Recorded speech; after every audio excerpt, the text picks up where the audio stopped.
Alrighty then, hello, welcome back. My name is Michael. I'm the Aussie Gamer, and welcome to Legendary. What have I done here?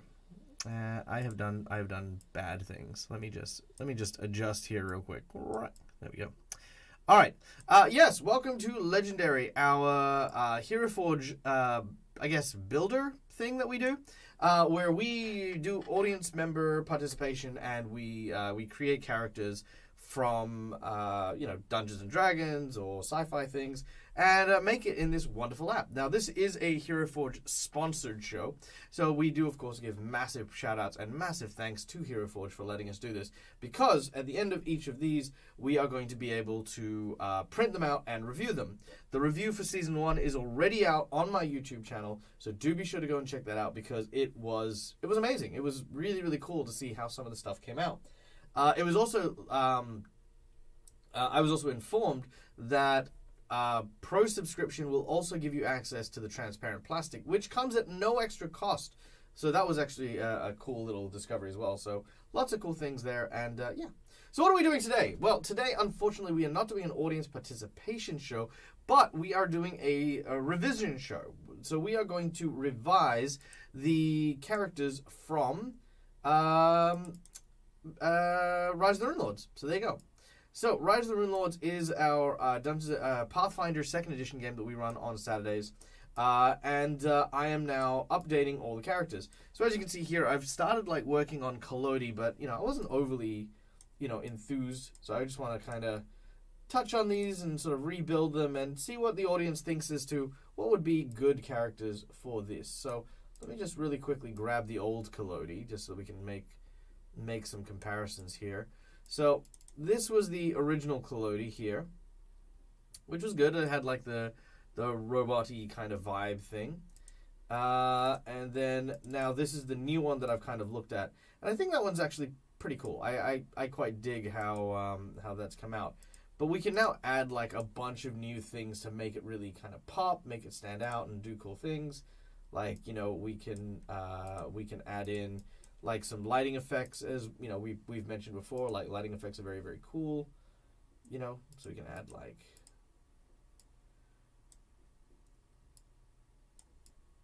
kind of create a bright light. Maybe make that a little yellow so that it looks like electricity. Maybe even blue for electricity.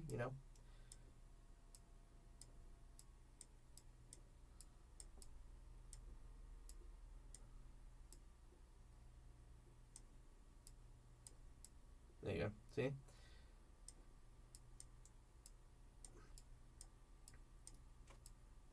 Yeah, and it'll create some really cool blue effects. So I mean, yeah, we can do a lot more than we could have done when we first created these characters.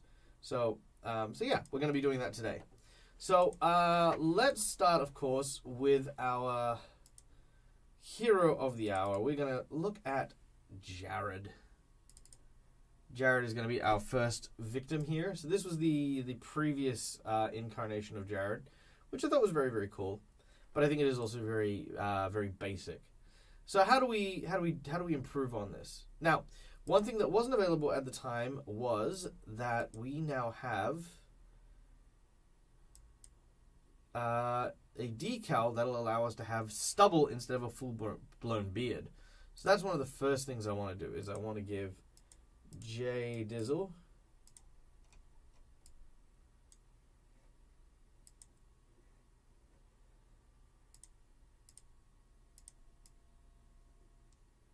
a bit of scruff.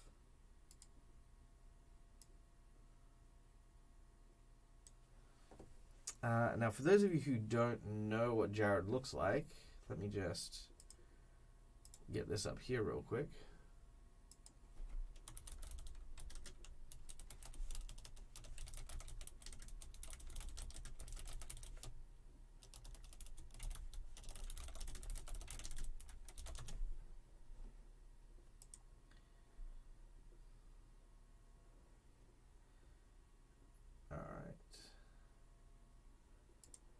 Maybe that's not going to work.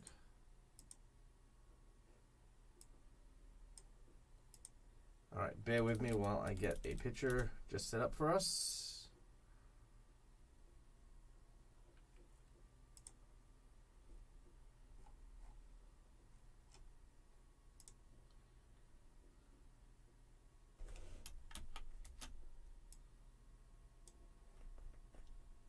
There we go.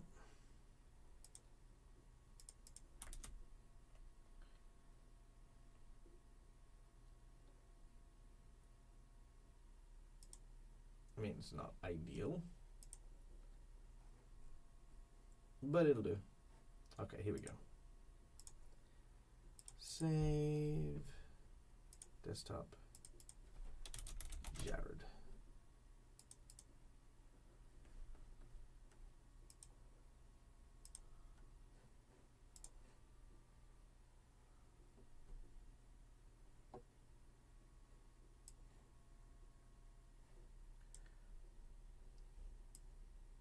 There he is. Look at him. Look at that handsome face.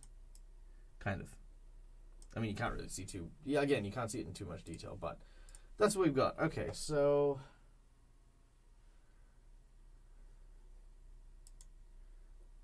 I mean, he does kind of have the... Like, there's a beard kind of around there. It's not quite that thick.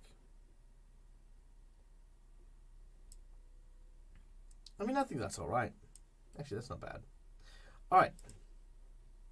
So now we can look at expanding the GM vibe. So why don't we have a look and see what we got there. So I've never really been a fan of the circlet. So let's refresh this idea. Let's look at maybe what other kind of clothes there are. I mean, that might be a little weird.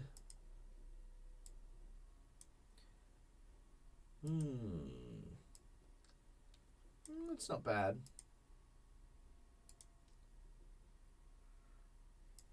That's kind of cool. I like that. I think that kind of suits Jared a little. Let's see. What are some good GM vibes?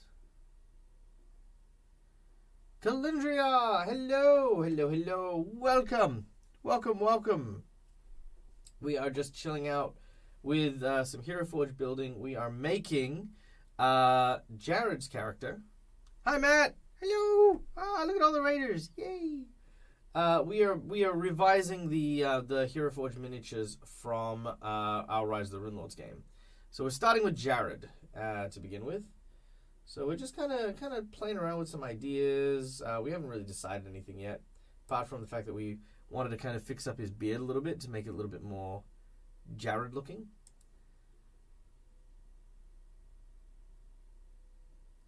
Although that being said, I feel as though maybe the beard was okay, like comparatively. Like the stubble's good, but I think the stubble with that doesn't really, yeah. I mean, what looks better? What looks better? Tell me. Is it that one or that one? So it's that or that.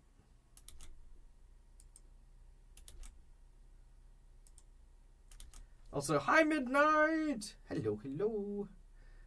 So good seeing you guys. Yeah, let me know what you think. The beard with the stubble or the beard with, like, you know, the full beard. Alright, let's, kind of like it with a mustache. Less thick mustache is better. Okay, we got votes here. Let's do a quick poll here. That's the easiest way to solve this. All right. New poll. Mustache.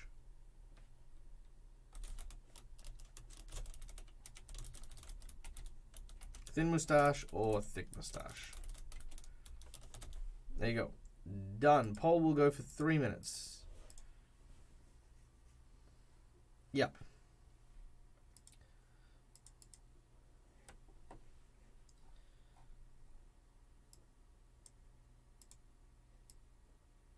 Ooh, I kind of like that. I think that's what we'll go with.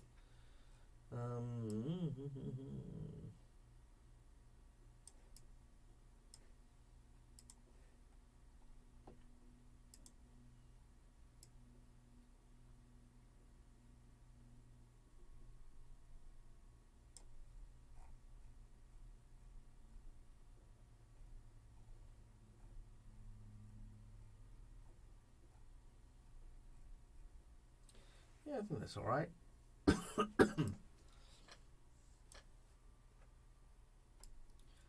Oh, actually, you know what we could do here? Okay, so this is something we couldn't do before, but we can totally do now.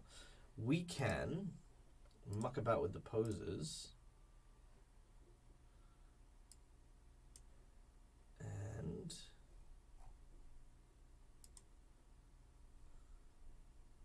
okay, here we go.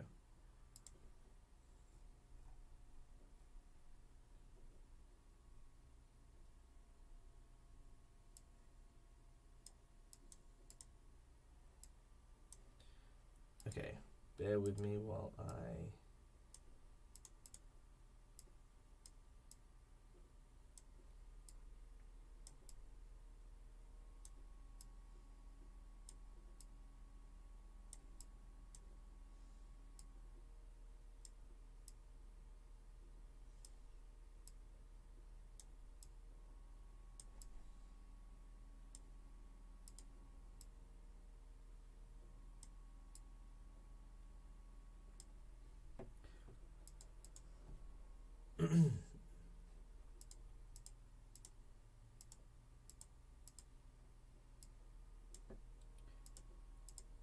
All right.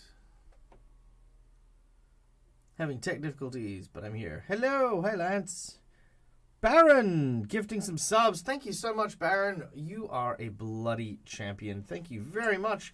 Much appreciated. Also, hope you are doing absolutely well today. We are building some Hero Forge minis. We are updating some Hero Forge minis, should I say, and we're using some little cheats, little tricks that I use to kind of get away with some random things. All right, so now if we get rid of these, okay, so if we adjust the pose a little, right, so what we can do here is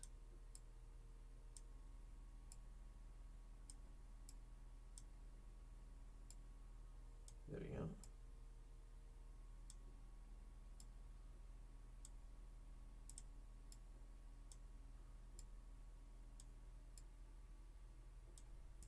Okay, and then we look at the torso. Perfect. Okay.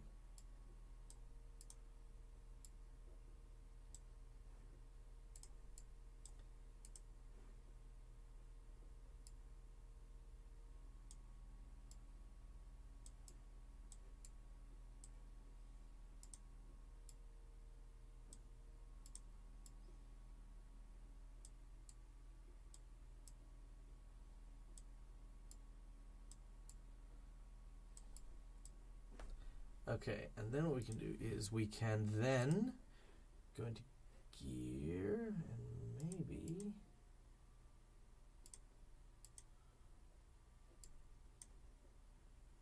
okay.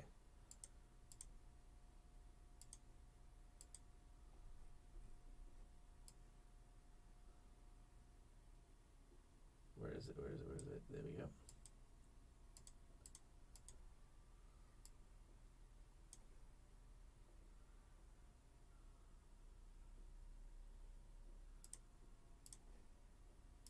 We can then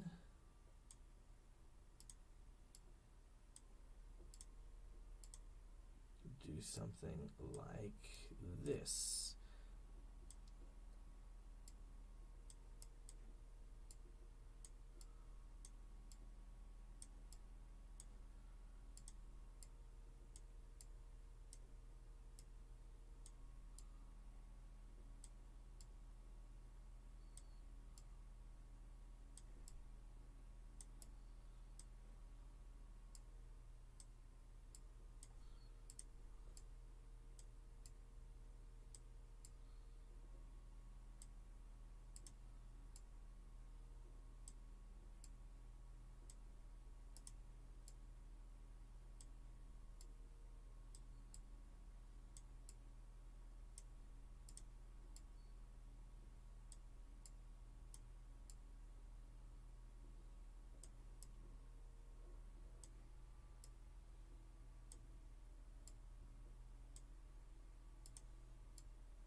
Beautiful. Look at that. How cool is that? Hey, Reset Player. Nice to see you. Hello. Welcome to the stream. My name is Michael. I'm the Dead Aussie Gamer, and we are building some Hero Forge minis. Now, I think that looks awesome. So what we can do here is, and this is my sneaky trick. So as you can see, there's a second set of fingers there, but I created a transparent plastic thing here. So what I can actually do here is very sneakily create like all these colors here are that kind of lightning color, so you can barely notice it as that comes out like that.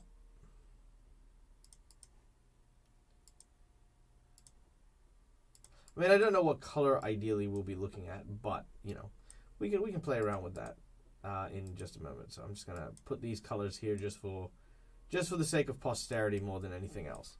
But I love the idea that we have Jared like, you know, channeling power into a D20. Like that's gonna make such a cool miniature. Do you know what I mean? So I think that's really cool. I think that's awesome. That is boss.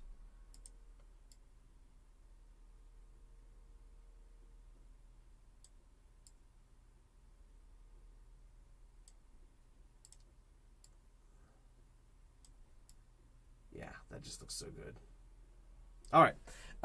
So where are we at? Got a bit of crazy hair going, Michael. Yeah, I do. Usually happens around this time of year where it gets so like humid that anytime I wash my hair, it's just starts floofing. I hate it. Hate my hair. All right, so let's talk about color scheme, right? Because I think we've got the pose now, right? But I think we need to go back to basics regarding the colors. So I'm just gonna wipe the color scheme. So there we go. Color scheme is now officially wiped. Also, where did we land on the poll? Thin mustache. All right, so we're keeping the thin mustache. Okay, there we go. The frizzies. Yeah, the frizzies. That's what it is. All right, so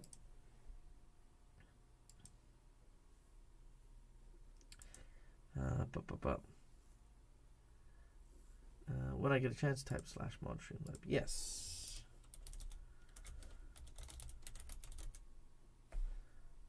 I don't know what that does, but I did it. Okay. So, let's go with, what color schemes do you guys think? What do you reckon the color of this, of everything should be?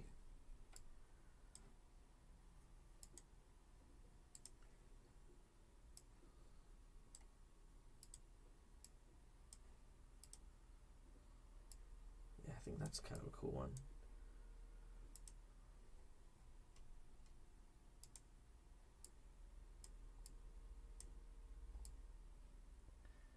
All right.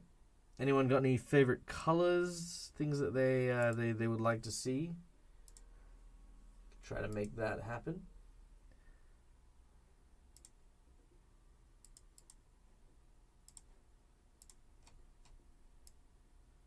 Yeah, that's kind of the Jared color.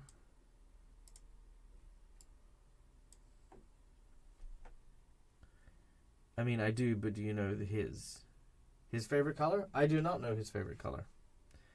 Favorite color is gray. Nothing wrong with a bit of gray.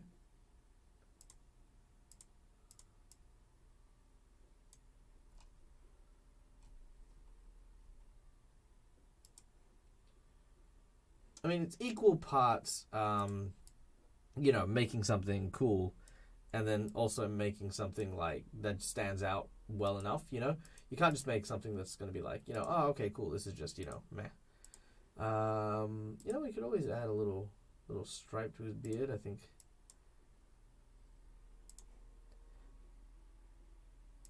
I mean, Jared's not old by far, but I think a cool little like orange stripe or something would be kind of neat.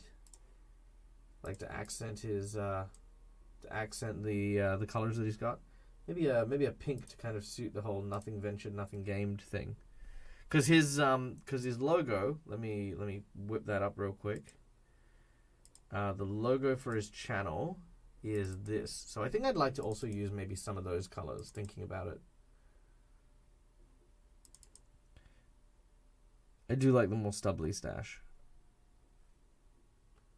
Yeah. So that is Jared's logo right here. Let me just. There we go. Yeah, so I mean, if possible, I wouldn't mind using some of those color palettes. You know, getting that like that purple in particular. Maybe actually maybe that pinky purple should be like. Or maybe yeah. So if we go with.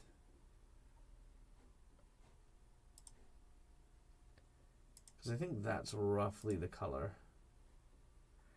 And we then accent it to black, maybe? Yeah, actually that's not a terrible idea. He seems to wear a lot of his characters in a lot of black. Yeah, it's true. It's true. And then maybe that turquoisey color. Okay, so let's add a color here. So we're going to add dice color. Get rid of that. So dice color. We're going to try and create that purpley pink color. I think it's a little bit more redder than that. Yeah, that's pretty close. Yeah, I think that's a rough estimate. Okay, low we can go with black because we want that to be kind of nice and clear. I mean, we could, let's see, how does that turquoise look if I were to... Oh, that's pretty good. That's actually not terrible. I don't hate that. Is there a glow that I can do on it? Yeah. Okay, cool. Yeah, that's okay. Yeah, that's not bad at all.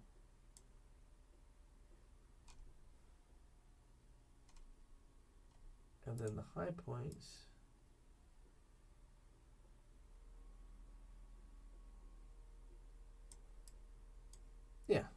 Yeah. All right. Cool. So we got the dice. I think that's a nice start.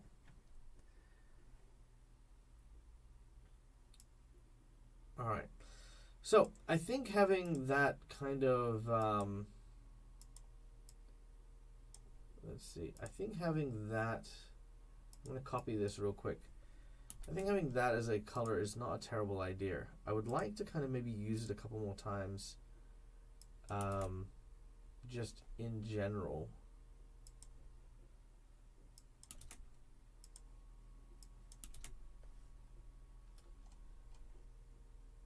Do you know what I mean? Like maybe not necessarily in a highlight, but definitely here and there. I think that might be kind of nice. Like yeah, like little bits and pieces.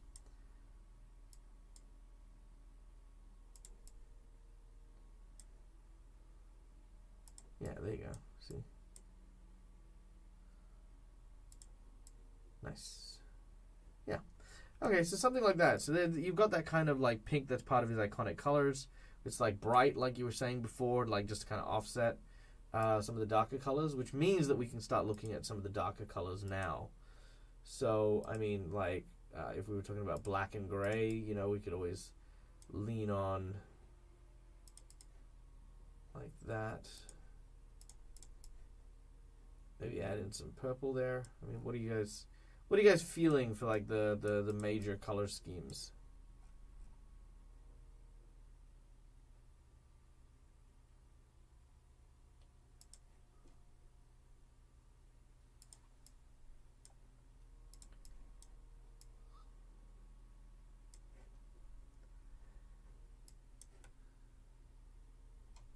Maybe have the accents back. I like the pinkish. I like the pinkish too. I think it's very, very Jaredish. You know what I mean? Like definitely has that Jared vibe.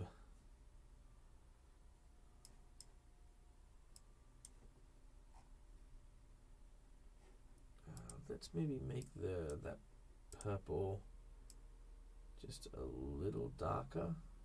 Not overly dark, but just a little darker. The darker velvety grey. Yeah, that one is quite nice. I do like that. Opening Steam now.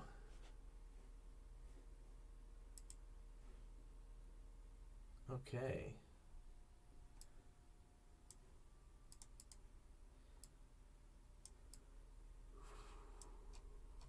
Okay. Oh, I forgot to get that other hand too.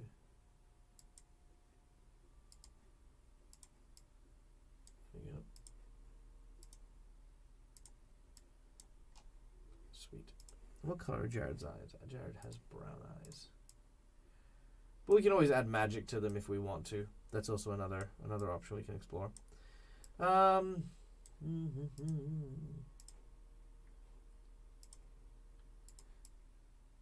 I think that's nice.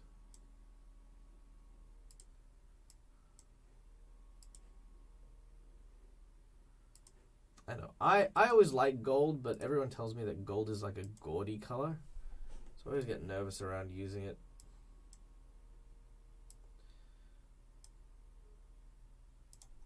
Oh, that's cool. I like that.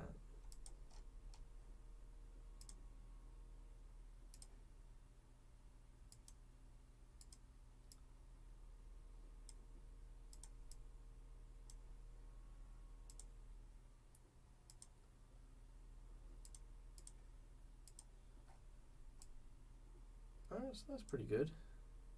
Digging that. Don't forget to put the brace on the broken finger. He has a broken finger.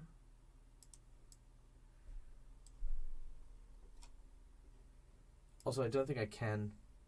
Is that Dag and Jared? Jared, I see. Yes, it is Jared.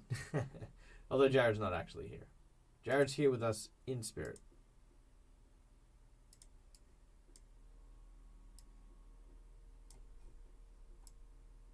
We are making Jared.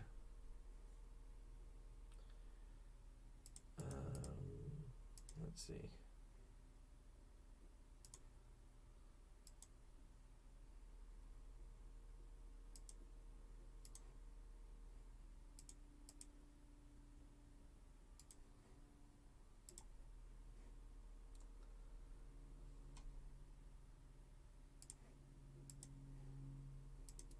I thought he was there for a second, then realized he wasn't moving. Yes. Yes, yes, yes. Okay, that's pretty good. All right, so we've got a nice coloration, I think. I think what comes out next is the magic colors. You know what I mean? Like how do we flavor his magic, and how do we kind of make that work for us? So I'm open to ideas, thoughts, feelings.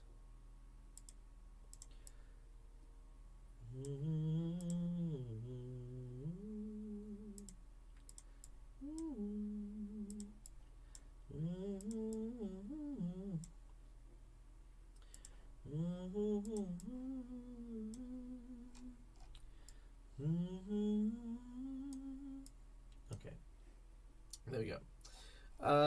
Yeah, so how are we feeling about stuff?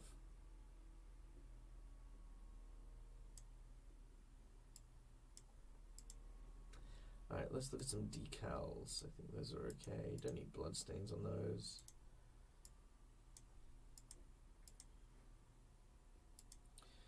Alright, I think that looks okay. Okay, magic. Black translucent crackling magic would be cool and fitting. I think it would have to look right and not blend in. Okay. Let's play around with some black lightning then.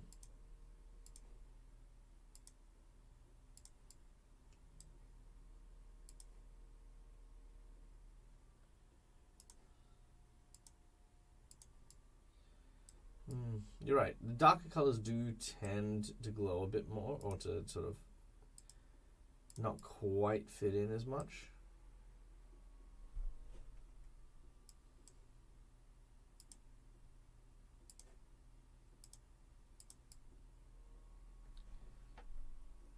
That's not bad.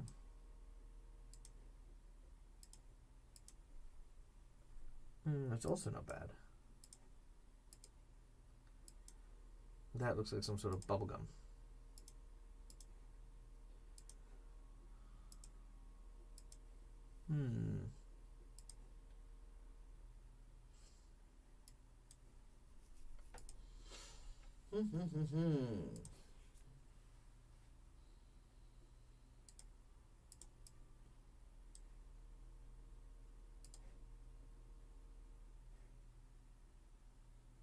Yeah, I don't think black is going to work. I think black is just going to be very difficult. Let's just try for the sake of argument's sake.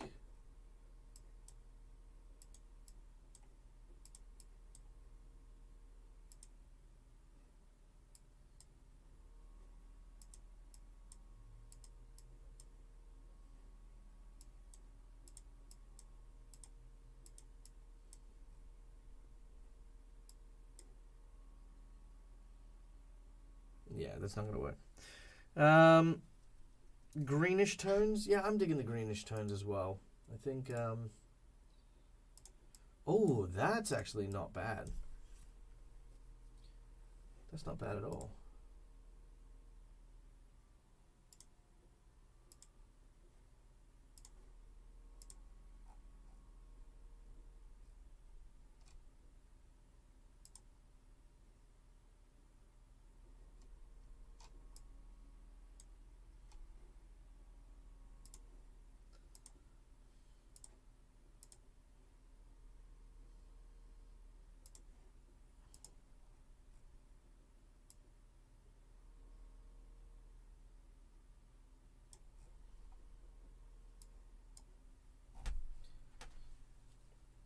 It's not bad. It's not. I do not dislike that. You know.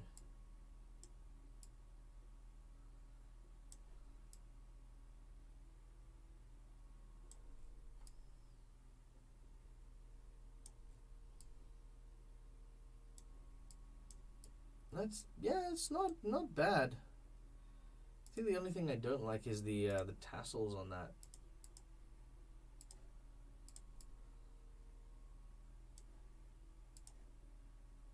There we go. All right, what do you think of that? How do we feel about...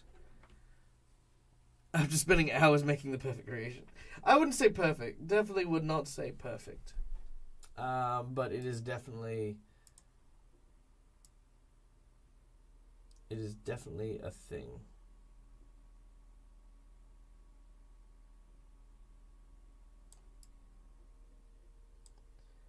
Makes him look evilish. It does make him look evilish. Is he evil? I mean, maybe he is, maybe he isn't. Who knows? He's my GM. I mean, I could say he's evil.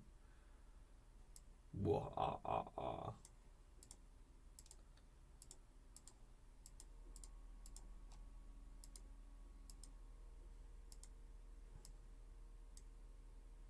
That's kind of cool.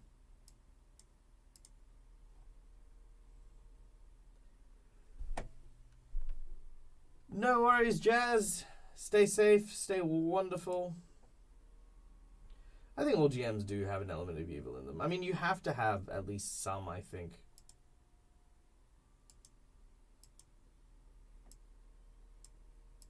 Oh, that's kind of cool. I like the goofy hat.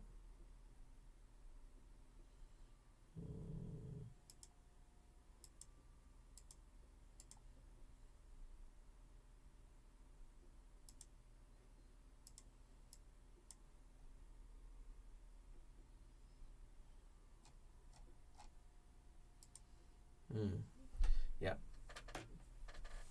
Okay. All right, let's get some vibes going. What do we? How do we feel about this? What are we thinking needs changing? What blue sky. What would you guys like to see?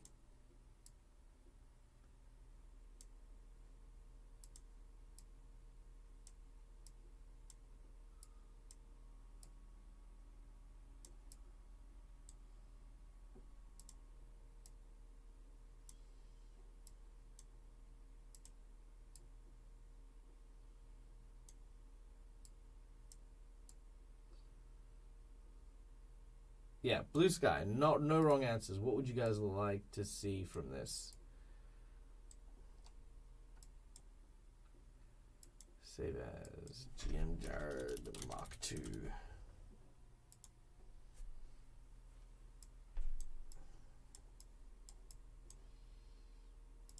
I'm going to add in just some lighting effects because I think they're cool.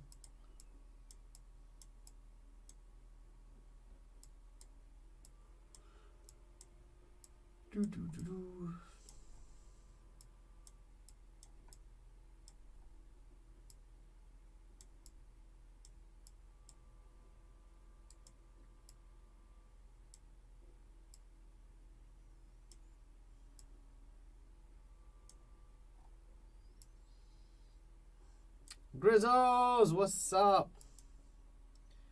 Oh, that really does make him look evil. I'm not doing that one, but that is very cool.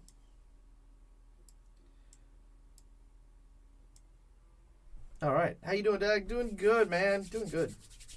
A little peckish, but I'm all right. Doing all right.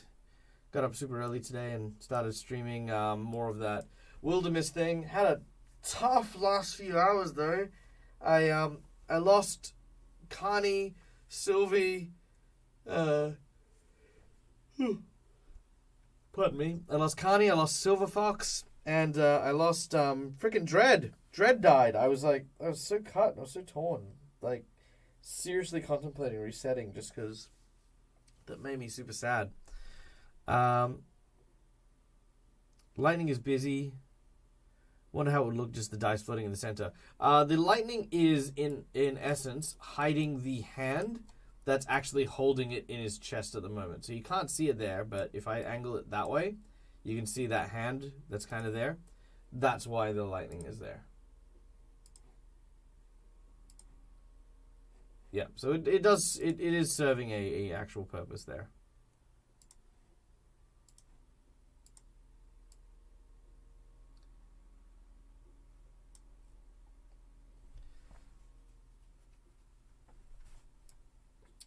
But yes, I would definitely agree with the lightning being very busy. It does. And that could be kind of cool. Can't add something to cover the hand otherwise. I'd have to add another hand. I mean, it would also depend. It would have to be some sort of effect to make it look like it's floating. So it's a hand, right? And the idea is to overlap it with something. Which could be anything really, but it'd just be tough to try and find something that's not, I mean, we got the lightning, but what else do we have? Let's, like if we didn't have, actually, let me just save this before I mess around with it.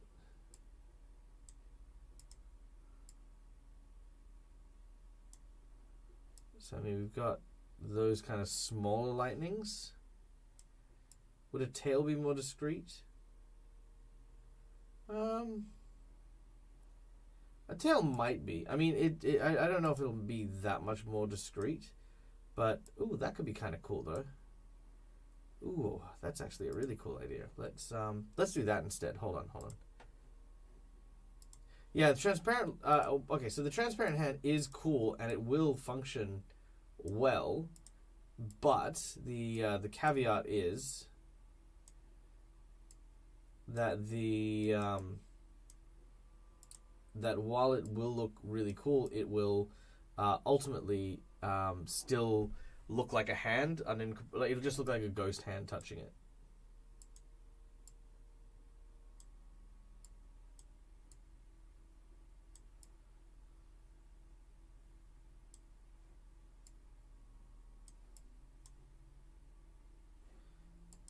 Okay, so let's try reverting back to two hands, but adding in a tail.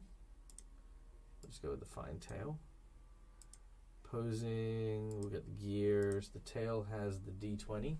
Ooh, the ship wheel. That's kind of cool. Some new shields. That's exciting. Okay, so D20 is...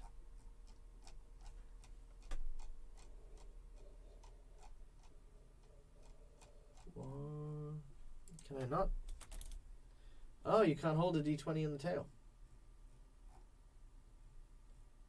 Yep, so there you go. That answers the question there.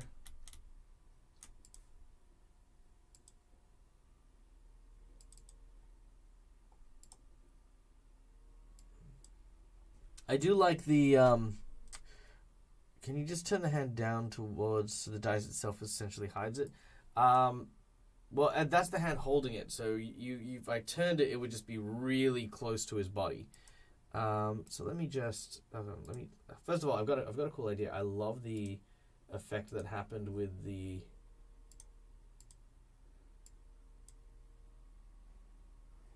hands. I'm not sure if I want to use these hands, but that was actually really cool because that might actually be a way to hide it in plain sight, as it were.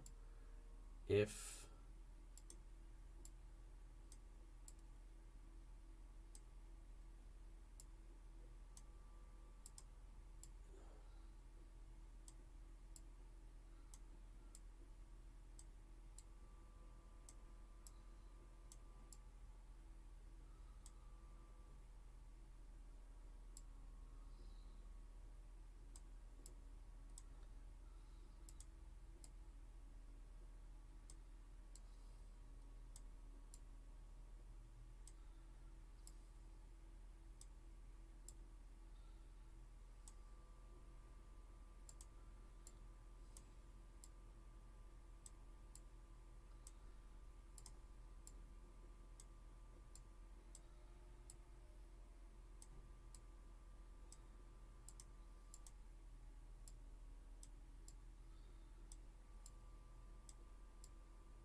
there you go. So what do you think of that?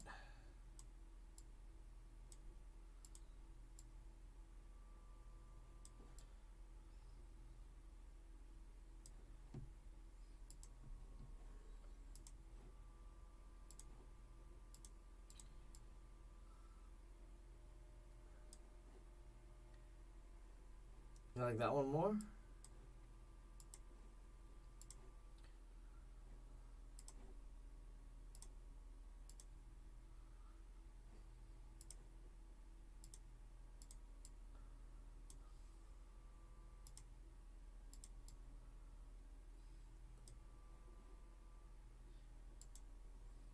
Far less busy. Yeah, I agree. I wholeheartedly agree. I think that has definitely made that a lot more. What's the word? It makes it a lot more visibly pleasant. Now the question is, do I want those hands or do I want these hands? I think these hands work better because it's just getting that bit of extra distance. You know what I mean?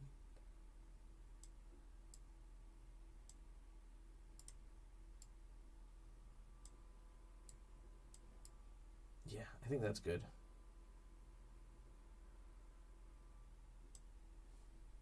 All right. So what color should the hands be? The actual front of the hands?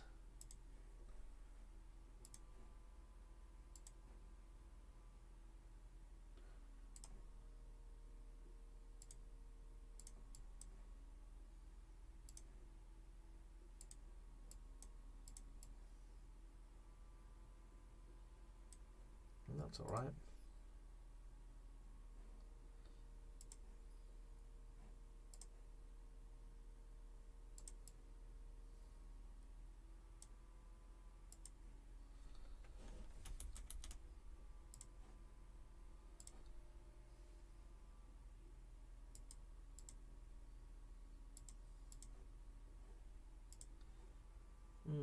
Not sure what I want to do with that.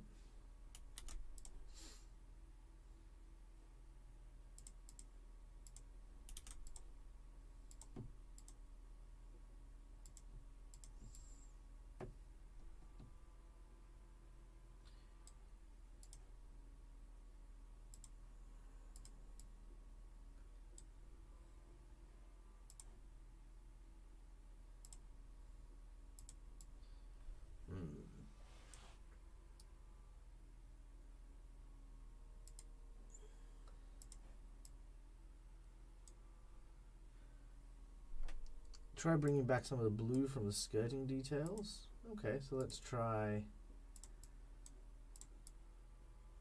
Ooh, I don't mind that. I think that's pretty cool.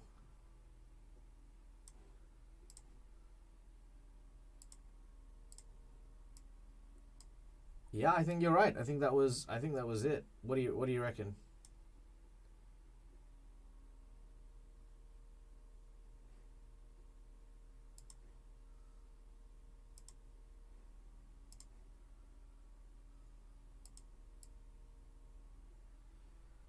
Yeah, that works.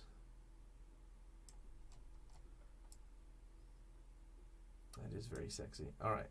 So the only thing I need to do now is I need to move that hand ever so slightly. Because the trouble is I want that to be right in the center. There we go. Okay.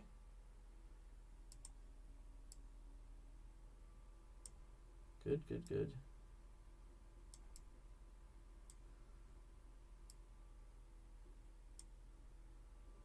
Yep, and then just bend that a little bit.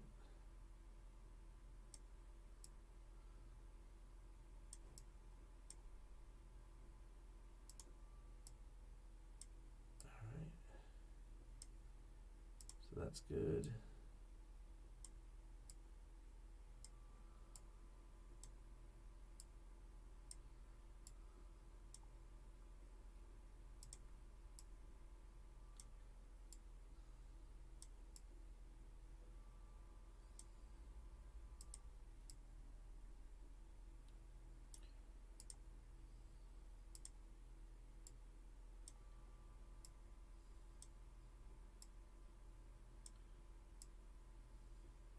There we go. Perfect. Perfect, perfect, perfect. Just need that ever so slightly to tilt and yes. Ah, there we go. All right, sweet. Yeah, Avarian, what's up? Thank you so much for the raid. Ah, you got me in the middle of like my mad concentration moment. We are creating, or should I say, we are recreating some of the designs that we made for the Hero Forge minis for Rise of the Runelords. We are currently doing Jared, who is of course our wonderful game master. So we're making him the first miniature in question, and this is what we ended up with, which I think is really cool. I love that floating effect from the hand there. I think that's really cool. And I mean, yeah, you can kind of still see the green hand that's on the bottom, but because we've colored it in the same way that we've colored the glowing hands there, I don't think it actually matters too much. I think it actually looks pretty smick, if you ask me. Let's see, is that the... No, we used the water whip. That's what we used. Okay, there we go. Sweet. So there we go. So how do we feel about that for Jared? Is that good? Are we happy?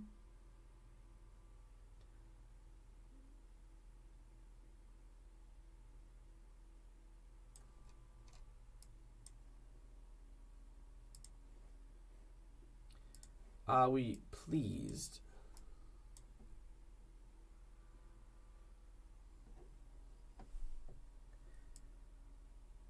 All right, love it, love it, love it, love it, love it. Sweet. All right, if we love it, we're saving it. Okay, we have a Jared. Now we'll come back to these and we'll try them again. You know, we'll just make sure that we love them later as well. But for the time being, however, let us move on to our next hero. Who do we want to do next? So we've done Jared. How about Rain? I think Rain's a nice one here. So Rain, of course, is our Alceste, so our moose-looking individual, which is cool. Love lots about the Alceste here.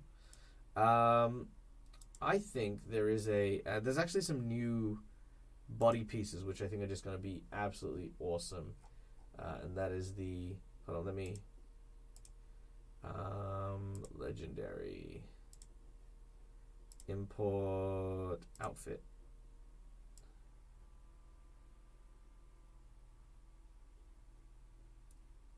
All right, do you know what I mean? Like I really dig the I mean, maybe not necessarily the shoulder pads, right?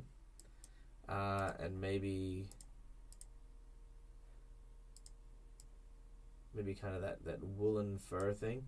But I think that's actually pretty tight. I think that's really cool. Like, you know, that kind of leafy thing. What do you guys think? What do you guys vibe in?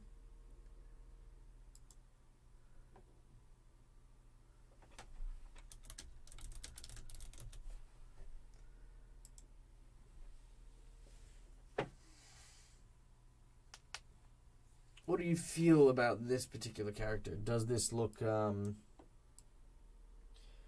adequately like an upgrade? I mean,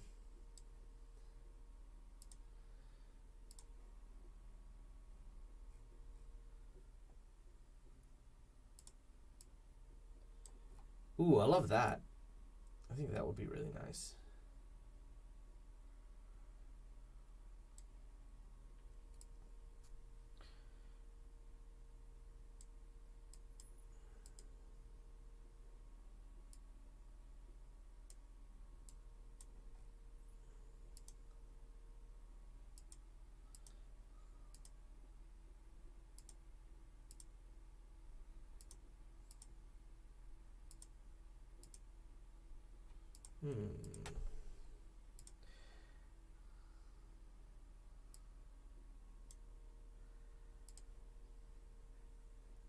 Yeah, I think that's a good one. Now, one of the things about Rain was that she has like just this massive body. But I think we can, like, if we're gonna change her pose a little bit, I think we can like just ever so slightly, without ruining the illusions of it. We can just lower some of the specs there, and then we can change the pose. Yeah, I think the hair does flow with the cape so nicely. I'm just worried about the color, so I'm just gonna quickly, while I remember to, I'm gonna just add the color, which is a mint. Was the color? There it is, mint. Okay. So we'll probably change that, and then we'll probably use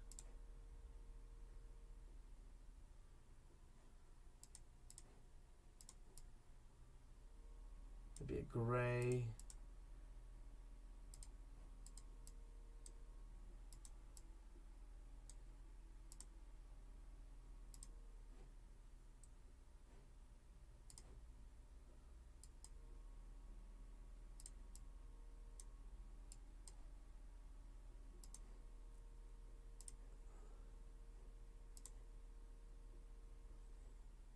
Okay, and then we'll maybe add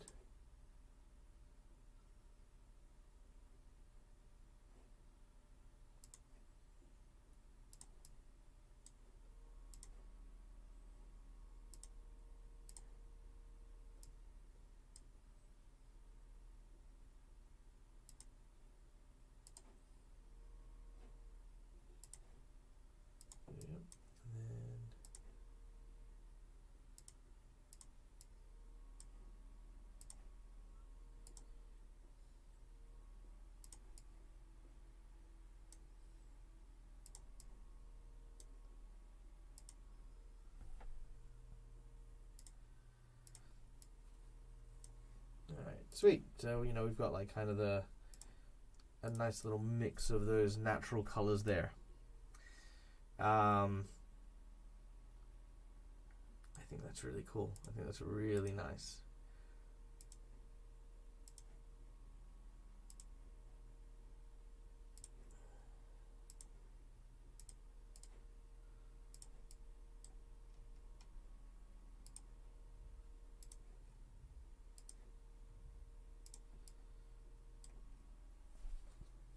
All right.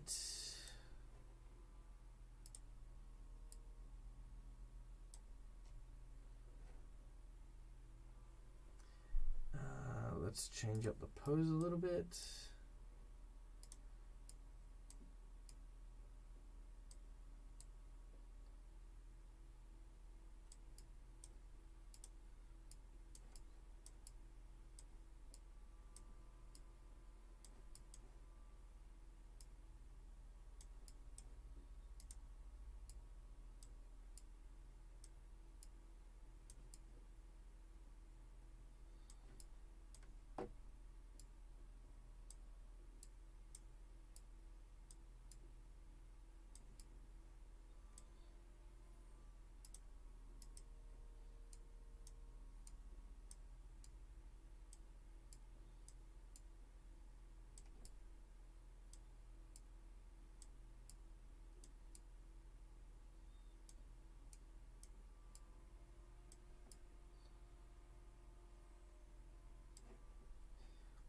Okay. Too sleepy to stay. Stayed up late night. Have fun. Thank you, D Mays, for coming and hanging out. I do apologize. I'm a little bit. I don't know. I get kind of enraptured in these particular ones. I don't know why. It's just like, yeah, just all of a sudden it's just like so quiet for too long. My bad. But nonetheless, have a wonderful night. I hope you enjoy the rest of your day, evening, whatever fate seems to swing your way. May it be a good one, and may you have a lot of fun and joy, whatever it is you find yourself doing.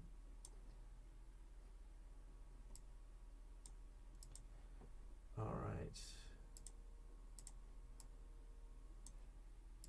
And I always love decals too. Decals are amazing when it comes to the Hero Forge minis.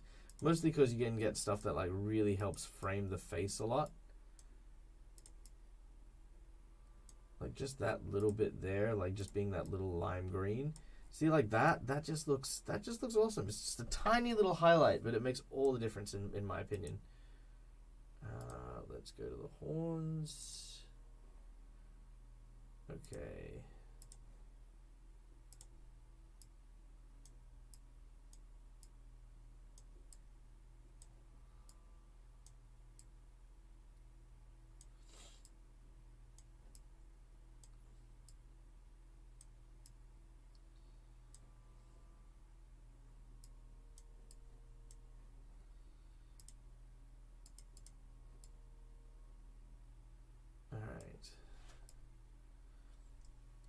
Starting to use the decals a lot. I am. Like I said, I do super love them. I do super love the decals. Alright,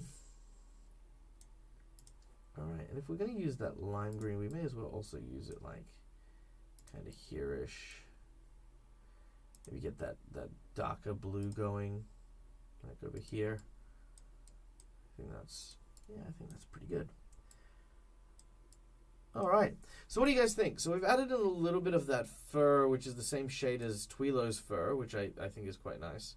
I've added in the plants, which look really nice as well. And that mint green. Yeah, that mint green is just so pretty. It really is. No, it absolutely is. I couldn't agree more. Could not agree more. Let's also change up the base a little bit. While I like the leaves, I think what I'm going to do is I'm going to add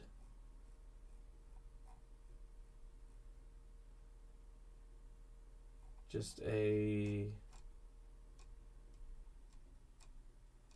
Let's see, where's the squirrel? There should be another squirrel here somewhere.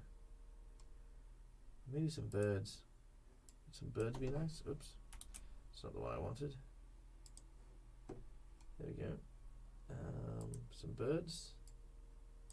Yeah, some birds would be nice.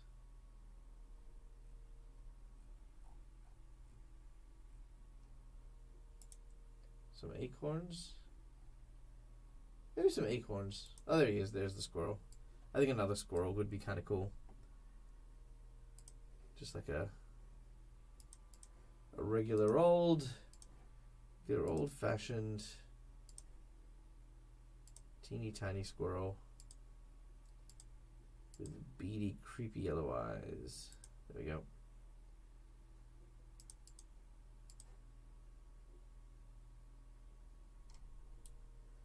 Can I make a... Nope, not black nose. There we go. It's fine, and that's fine. There you go. So you go with the maybe blue eyes. Blue eyes is nicer. Yeah, there we go. All right, so what do we think of that for Rain Mark II? I think that's a good starting point.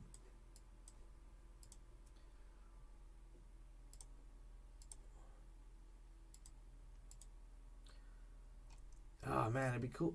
Can we get a bird on the antler? All right, let's see if we can do that. Mythic, you've set the challenge. Let's see what we can do. Okay, gear, tail. No, I cannot get a bird on the antler. No, alas, I cannot.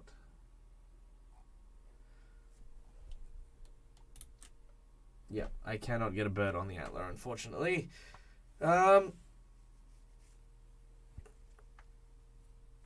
All right. Yeah, that's looking pretty good.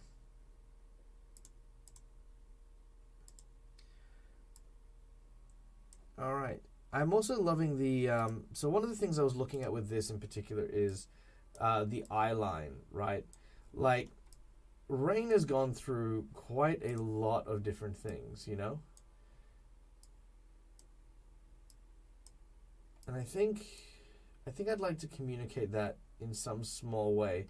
Like, I don't want her to just be sad. I want her to be happy, but I want there to be kind of like almost like a confusion or a sadness behind there, you know? Like there's something deep within her eyes. She's contemplating everything that she's currently gone through with Alden, with, you know, stuff like that. I'll get out of here, Jared. We don't need you on the thing anymore. Get out of here. No, we love you, Jared.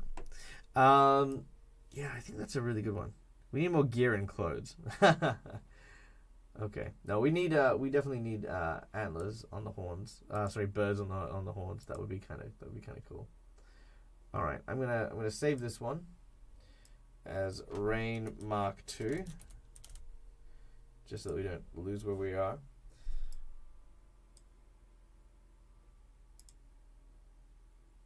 And I think I'll move Twilo just a teeny bit. Oh no, didn't want to do that. Okay.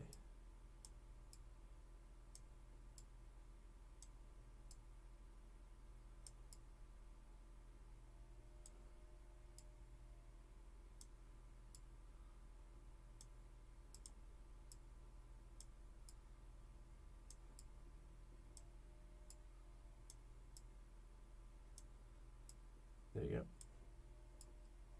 Cool. Beautiful. Yeah. I love the fact that Twilo's kind of looking as well. There's a tiny little...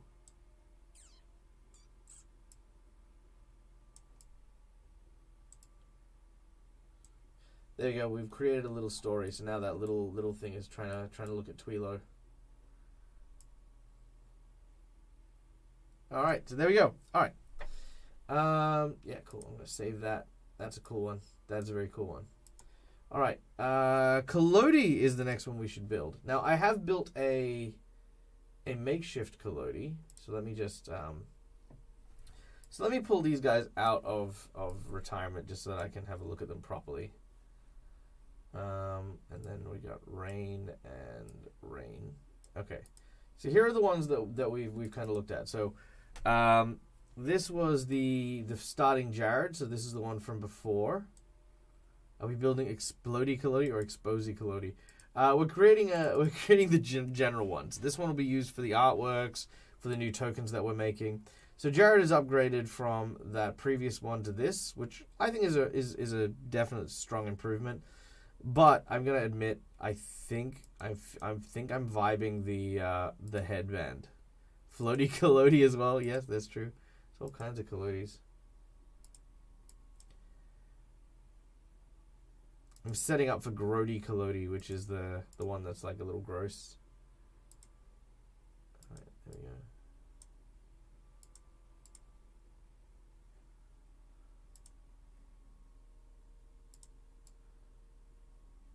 Cool. Yeah. No, I love that.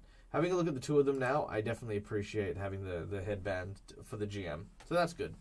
All right. Then we had Rain, who started off in that, which was cool. Like, the big idea was that Rain does not dress up. She's very shy. She's very timid. I think going into that, she's kind of built a little bit more of that confidence, having traveled for a little bit now. I think that's worked well for her. But I guess we'll have to see. Because, I mean, again, these all comes up to the players as well. So the players may turn around and say, no, that's terrible, I hate it. All right, so this was our original Collodi over here. So Collodi is, you know, just kind of, I was kind of building like more the kind of like, you know, shambling Collodi. This is the new Collodi, using a lot of the new stuff that we saw. So I've changed up the coloration a little bit. I haven't quite finished the adjustments, but yeah. What do you guys think of this?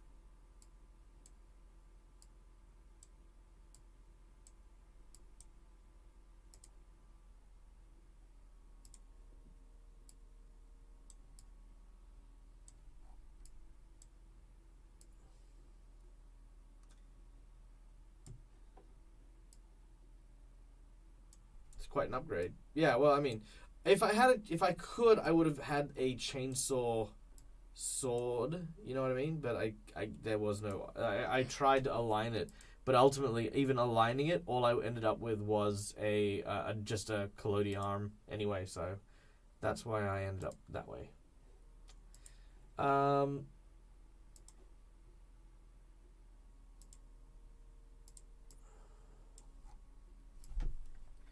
All right, what do you guys think?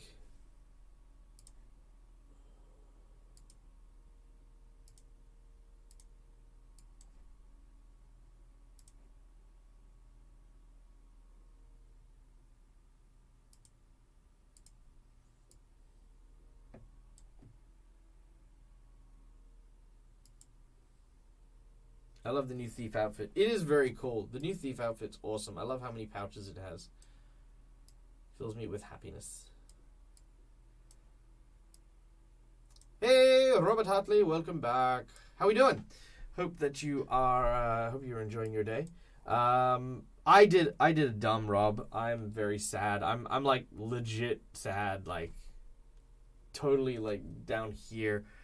So I killed Carney Sideshow, Sylvie, Silver Fox, and Dread. All died in a huge battle, and I've just been I'm bummed out, man. I'm like, they died. No, you and I survived. You and I are the only ones that did survive. You and I had kids, and they're like now replacement adventurers for us because we're getting old, which sounds about right. But yeah, no, you and I are fine. You and I are great. But Dread died. It was just like it was also so touching too because they were all trapped in like a farmhouse and they were being attacked from all sides and they had a whole bunch of civilians with them and Dread was standing there trying to fight them all and then he exploded himself because he touched the fucking fire. Oh, it was a whole thing. I'm just rip Dread. yeah, rip Dread. All right. So as far as Collodi goes, I think that's a good one. So I'm just going to save that. What are we doing now, though? He burned to death of fire. Yeah. He burned to death in a fire of his own making. He absolutely did. He is lost but not forgotten. Yes, absolutely. So yeah, we failed chapter 2. So we're on to the final chapter of that first act. And I don't know. I'm like torn. I'm like, I want to finish it, but at the same time, I want to bring Dread back. Anyway, I'll get over it. It's fine. There's another few acts, another few stories as well. So, I mean, even if I don't do it this time, I'll do it next time. All right. So, what we are doing now, however, is we are upgrading our cast members in Hero Forge from our Rise of the Runelords game. So, we've gone from our GM Jared to GM Jared Mark II, which was actually very creative. I'll more than always remember what's his face. Yep. We've upgraded our Druid from Rain to Rain Mark II, and we've upgraded my Puppet from regular Puppet to Chainsaw Puppet. So, next, I guess, will be... Who's everyone voting for next? Cassandra. Surprise. So, unfortunately, Cassandra is not going to be joining us for the third thing, or potentially won't be joining us for the next season. She might be moving to Denmark. Which would be cool if she is, but then again, COVID and blah, so, we'll have to see how that goes. So we'll do Nexon next, I think. Also, hi, Penny! Hi, hun. You love your face. Too drunk to be here functionally here, so lurk! Awesome sauce. Epic and coolness. Bye! Bye! You are epic and awesome, and thank you. Now that you are here, the awesome sauce overflows. And that is how this is. Okay.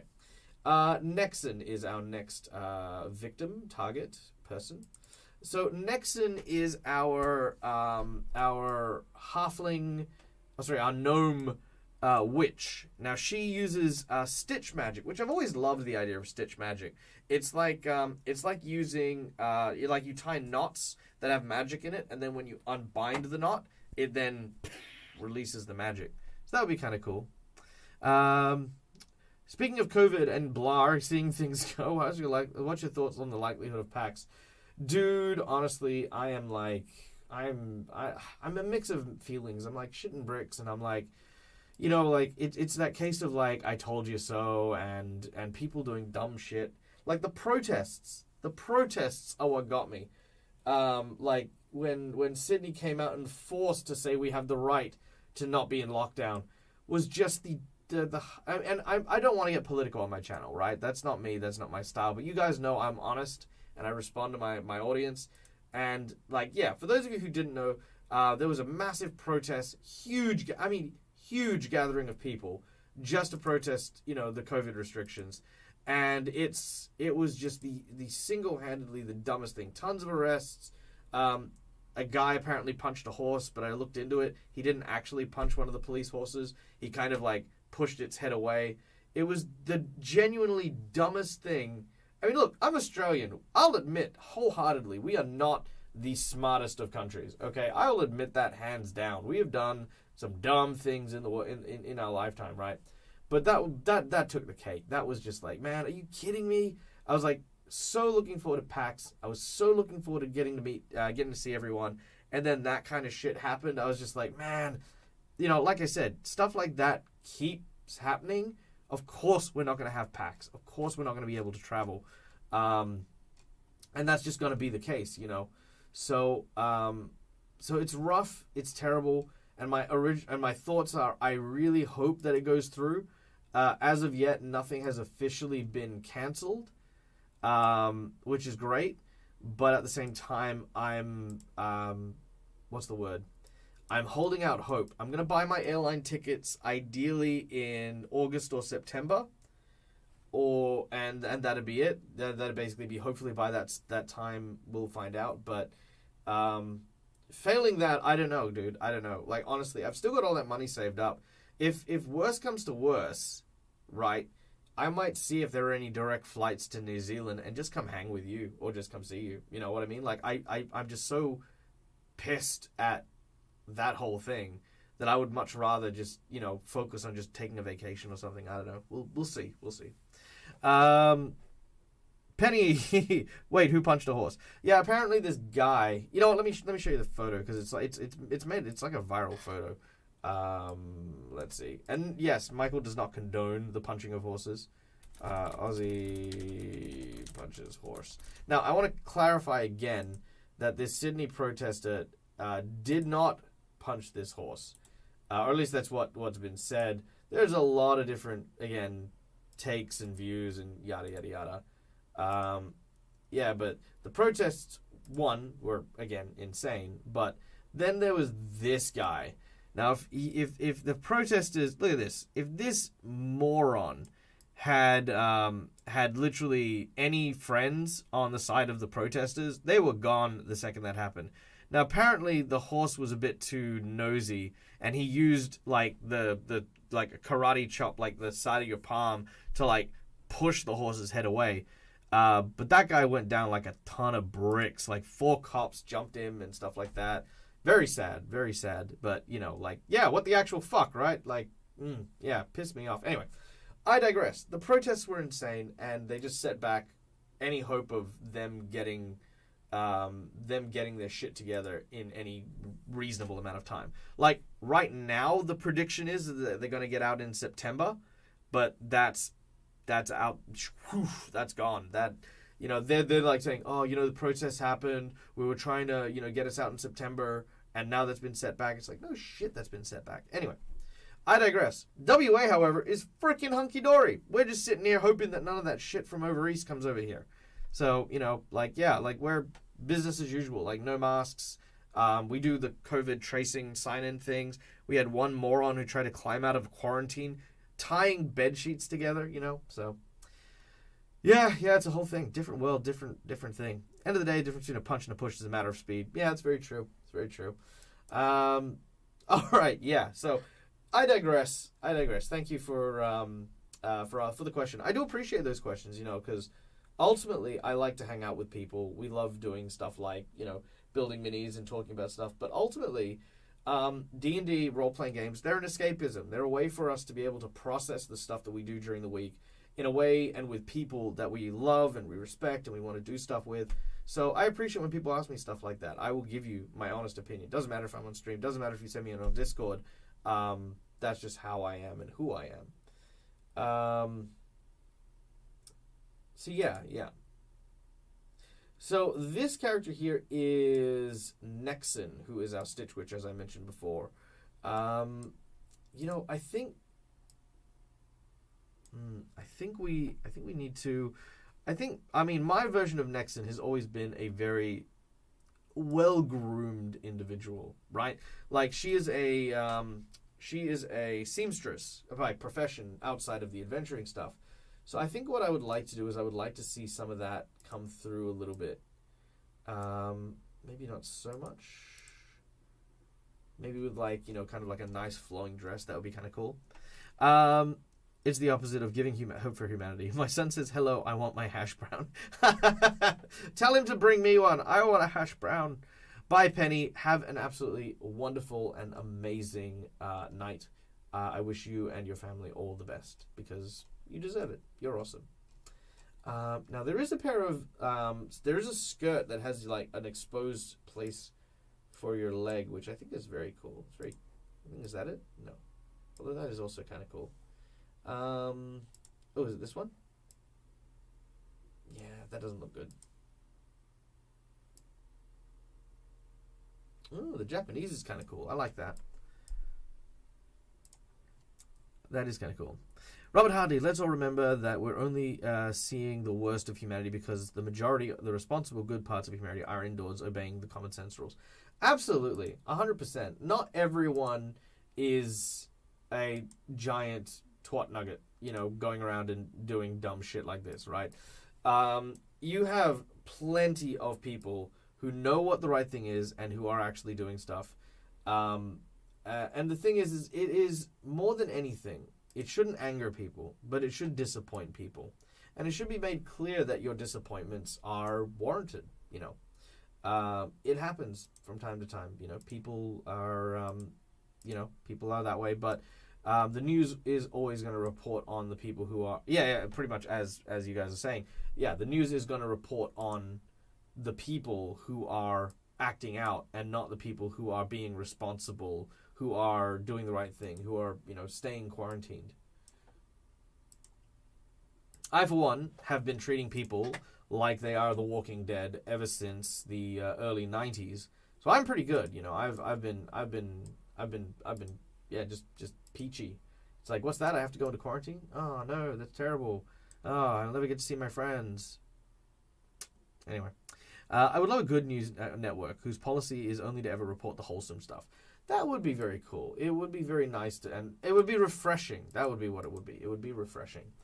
And the other side of things regarding the news, again, I said I wasn't going to get political, but I'm going to get a little political here, is that you have to actually nowadays be a lot more vigilant about the difference between what is actually news and what is a promotional ad.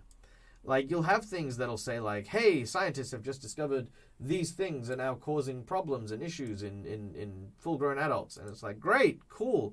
And then there's an ad for something that is apparently better than it, And that's the kind of stuff you got to watch out for, because that's not actually news. It's not like, oh, a revolutionary breakthrough in these medical sciences. It's like, no, that's just an ad for a pharmaceutical company, or that's an ad for this particular product. And you got to kind of just be vigilant. That's it. Just be vigilant in what information you absorb online, whose opinions you take onto. Always just go do a Google search. That's best advice I can give to people. Do Google searches. Because that is ideally how you are going to ultimately make your decisions informed and with a modicum of good sense. All right. So what do you guys think of this? I mean, like I said, I've been playing around a little bit. I like the, I'm trying to go for the kind of, like, she's actually in high fashion kind of thing. So that's what I'm kind of trying to build towards. And I think this is kind of shaping up pretty nice. I'm not overly sure how it's, kind of feeling, but it's okay. It's okay.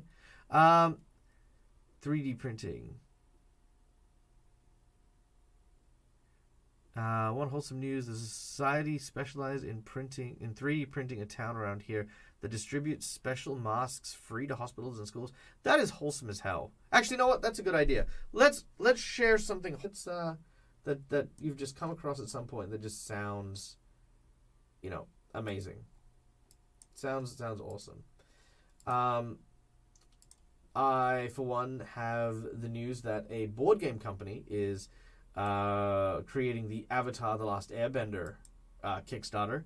Unfortunately, they don't want me to promote it, only because they have apparently so many streamers and GMs already promoting it, which is great. But I'm already in talks with certain fun and awesome individuals to running our own game for a short period of time, which should be a lot of fun. The game looks amazing. I've already got my hands on the rules and been looking through it. And very, very exciting stuff. Question for chat. If you had to make a level 18 D&D character for a battle royale, what class, race, or combo would you go for? I gotta ask you a question. Robert, do you happen to speak of D20 deathmatch? Have you been invited to the D20 deathmatch? I've got let me know. I'm curious about that.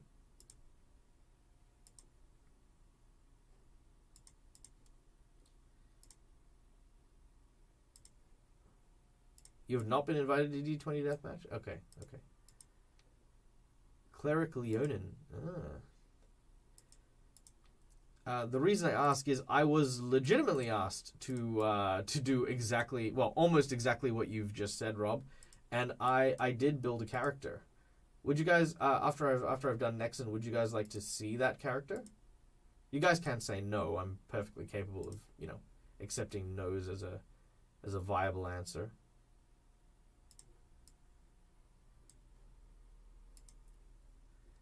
Rob needs invited to it. Yes.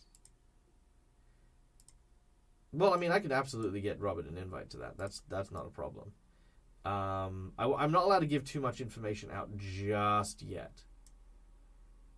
But there is a thing. There is a thing happening. Quill, every time I pop into these character builds, I'm blown away with the gorgeous colors. Thank you. I appreciate that. This one was an interesting one. We've been trying to do a upgraded version of some of the Rise of the Runelords characters that we're currently enjoying on our regular stream, and we're just upgrading some of the poses, some of the views and stuff. So yeah, what is D20 Deathmatch? I'm asking because I'm doing that tonight with 8 friends. It's gonna be epic and hectic. Nice. All right, so hold on. Let me put this aside and just save this real quick, because I will save as Nexon Mark II. We will come back to this because we want to play around with the pose, but I wanted to get the colorations right. You go with an Aarakocra monk. Not bad. Not bad. Let me show you my character. So again, I'm not allowed to give too much away, so I'm going to give you a little taste, a snippet of what I was doing. So I was invited to a D20 deathmatch. It was a one-on-one deathmatch with Jared from my Rise of the Runelords game. This was the character that I ended up playing. His name was Atlas. And I had to decide. Also, hello, Nat21 Adventures. Thank you guys for joining us. We're on a tangent at the moment, so I would like to welcome you to Legendary, where we build, create, and make a bunch of Hero Forge minis. But right now, we got asked a question by the wonderful and amazing Robert Hartley GM, who, by the way, if you haven't checked out Robert Hartley's channel, he is the GM for the Viva La Dirt League channel. Definitely go check out Viva La Dirt League D&D, and go check out Robert Hartley GM. But and also go check out Nat21 Adventures, who are playing D&D. Anyway, the question that got asked was, what would you make for a death match of level 18 characters? To which I replied, I recently filmed a pre-recorded session with another group for a stream that's coming out featuring deathmatch kind of stuff. So this was my character. His name was Atlas, and I built Atlas to be kind of like the people's champion. The first thing I did was I I need a phrase. I need like a catchphrase. And I said, cool. I love the idea of, Atlas is unbreakable. That was my phrase. It's like Atlas is unbreakable. So I made an unbreakable Warforge, and I'll show you the build in just a second. Let's see. Penny update. I'm told I'm good, mummy. I've given my son what he wanted for dinner. To answer your question, Rob, I don't know yet. I don't know if this combo would really work, but I made a variant Blood Hunter Monk. Curious to see how it would work. Nice. Rev Tommy, friend of Flint. Any friend of Flint is a friend of mine. It is awesome to have you here. Thank you, Tommy. Just come sit down, chill. All right, so here's Atlas, right? Now, we played in D&D Beyond. D&D Beyond. Michael doesn't use it very often, but when he does, he rocks at it. All right. Actually, I did buy a subscription to D&D Beyond finally. It took me years, but I did it. I made it. And as you can see, I kept my most important characters. Here we go. Atlas. Okay, so he's level 15 was what we built him as. And what I built was a Warforged with 4 levels of Paladin and 11 levels of Wizard. And he had 177 hit points. An AC of... No, he didn't have an AC of that. He had... Oh, yeah, during the fight, I may or may not have gotten rid of my shield and weapon. Don't ask why. It's just rude. All right, so he has 25 AC. And as a wizard, he can also get that up to 30 if I use the shield spell to deflect a attack. So Atlas's Unbreakable was built on the idea that I wanted to make someone that you just could not hit. You couldn't do anything about. He was just this big, tanky, steamroller character. Most importantly, was his basically all of the focuses that he had in order to do cool and amazing things. So I would have, let's see, where is it? Here it is. There we go. Tenza's Transformation. So everything about this character was built on building him to just go from mass amount of hit points to mass amount of hit points. So with Tenza's Transformation, I gain 50 temporary hit points, advantage on all attack rolls made with simple and martial weapons. When I hit, I deal 2d6 extra force damage, proficient with all armor and shields, proficient with strength and constitution, which means that I was now proficient with 4 of my stats instead of 2. And then I can attack twice if I'm taking the attack action, ignoring the benefit if I have extra attack. Because I'm a wizard, I don't have extra attack, so now I've just given it to myself. So I've flipped the script on my spellcaster and turned Atlas into basically just this giant hulking war machine who would attack people with advantage on his bonus of a +10, which even for me, I couldn't hit myself on. I could only hit myself with a natural 20 if I really wanted to. And then, have I ranted to me about... No, you haven't ranted to me about Tenza's Transformation. I love Tenza's Transformation. I don't know if you love it or if you hate it, but I'm worried about the result now. But yeah, so in addition, I then also got 2d12. So now I'd be doing 1d10 plus 2d12 plus 5 points of damage when I strike with my sword. That also then gives me the 50 hit point lead, right? To kind of work my way down. Now, 50 hit points isn't that much, and really you can get through that very quickly. So when I chose my wizard, I chose the Abjuration school specialty, because they then also come with Arcane Ward. Once per long rest, when you cast an Abjuration spell, you can gain a number of temporary hit points. The ward starts with 26 hit points, which it absorbs when you declare it as a reaction to you being hit. So instead of 50 hit points to take me out of my, it takes me 50 hit points to get out of Tenza's Transformation. Now it's 76 to get me out. In addition, if I wanted to, I could also pull back and use my Lay on Hands from my Paladin levels to heal another 20 if I wanted to. So that's then, again, an extra 40. So ultimately, I've almost got 100 hit points of use out of Tenza's Transformation.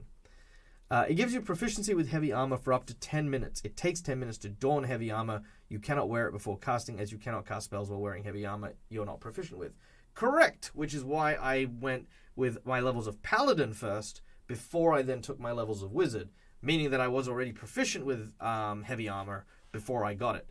And as part of my leveling up, I also took the feat... I took the feat Warcaster, which gives me not only advantage on my con saves, but I can also perform somatic components of spells even if I have a weapon or shield in both hands.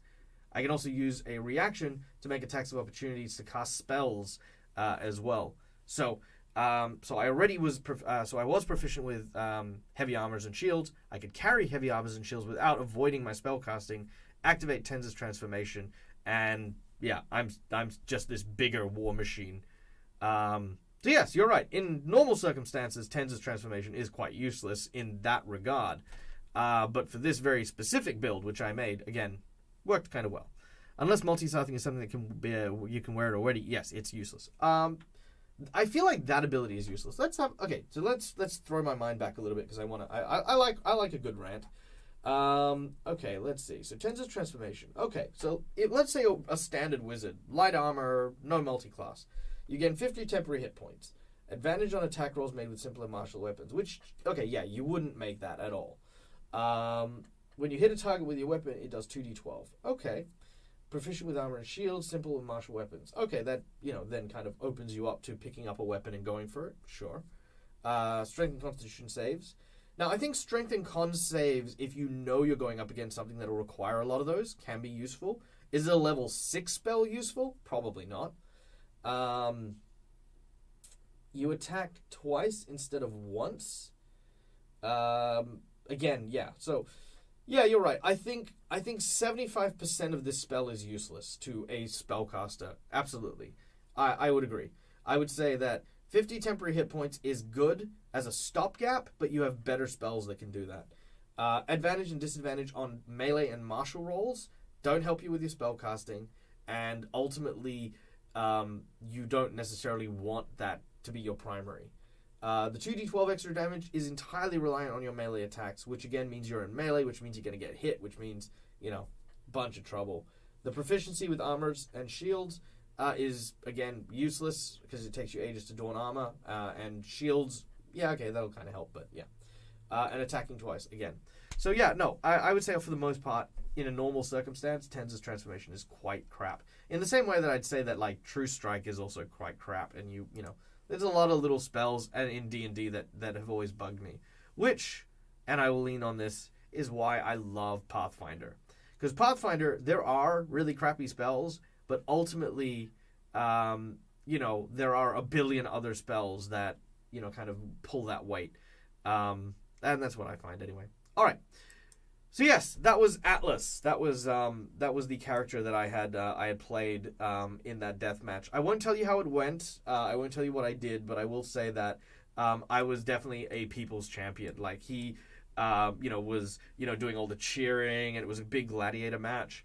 During the middle of the match, like the umpire, who was like this goddess, created like a snowstorm that like blew in. So there were lots of these little environmental effects that changed the parameters of the match. So if you're doing like an 8-man death match type thing, I'd recommend that. Yeah, just actually, you know what, Rob? I'll send something to you.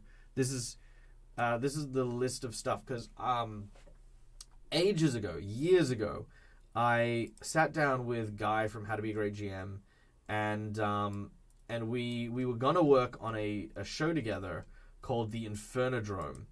And I recently sent the person who ran the death match my list of the Infernodrome like events and stuff like that, which I've been sitting on for years, right? Like I haven't touched it for ages, but they're a lot of fun. And if you're interested in it at all, there you go. You can feel free to use any of those for your death match.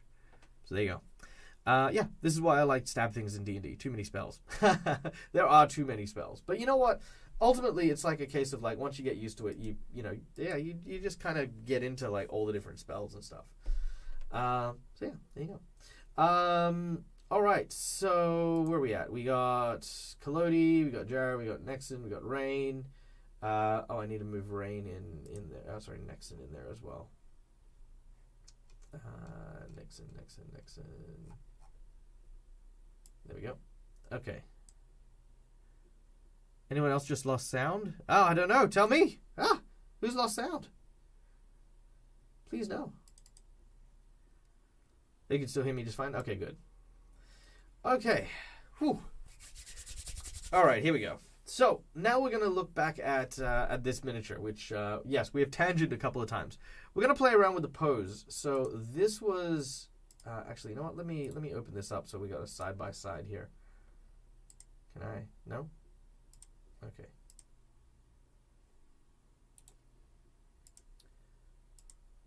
Ugh.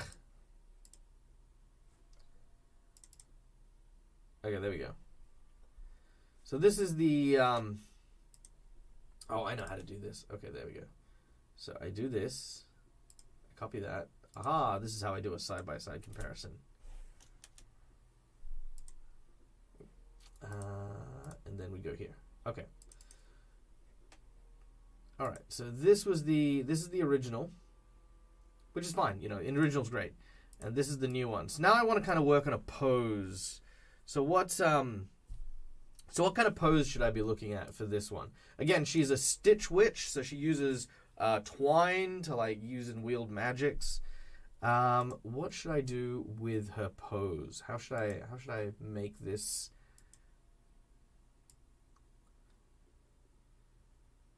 I wonder if I can make a rope out of a tail.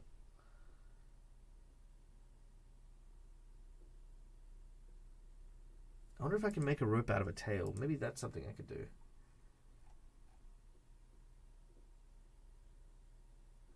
No, I don't think any of the tails would look good.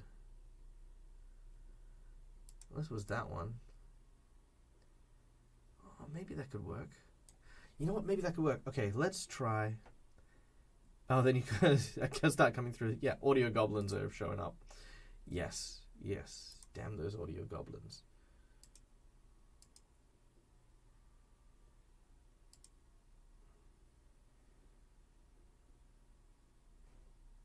Okay, so if we go here and I move this on there.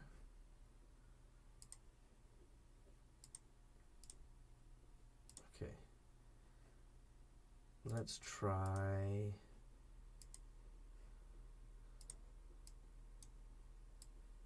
move that elbow back a bit. Okay, now we just need to move the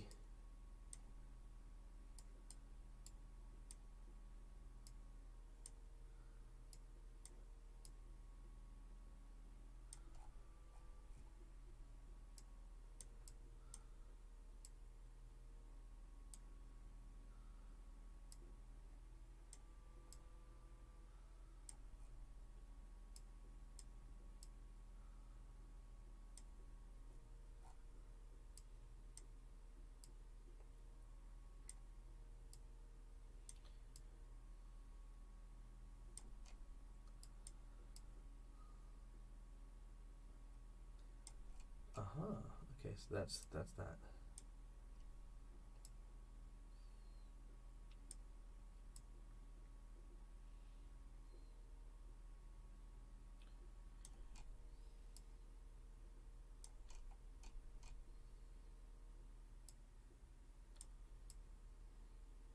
Okay, so it's the bend that I need. And then twist that around.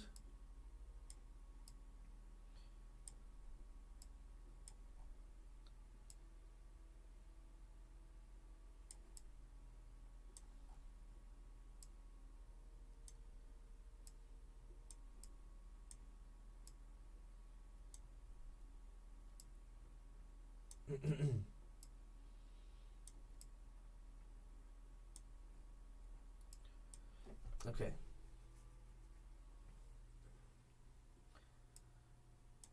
All right. Bear with me. All right. My mind is working.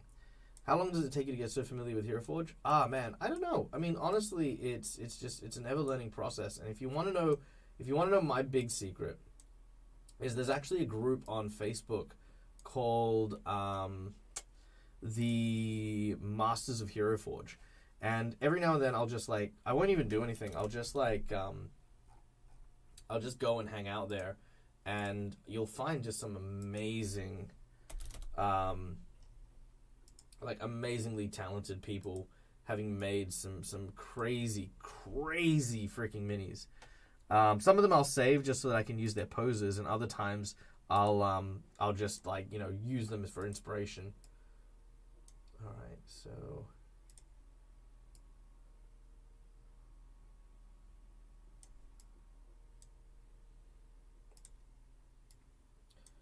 all right. So then what we do is, once we've done that, we bend this, twist her arm a bit.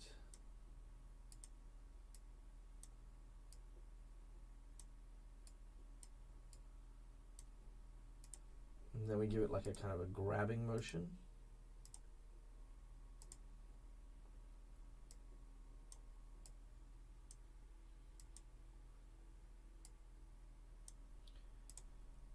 Okay. Beautiful. So we're going to lower that one a bit more.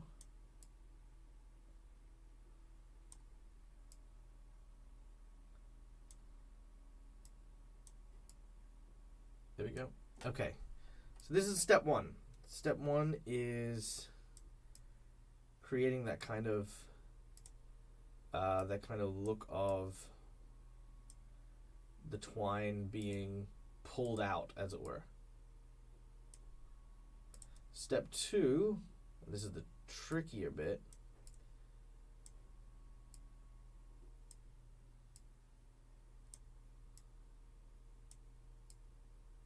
The trickier bit is then adding in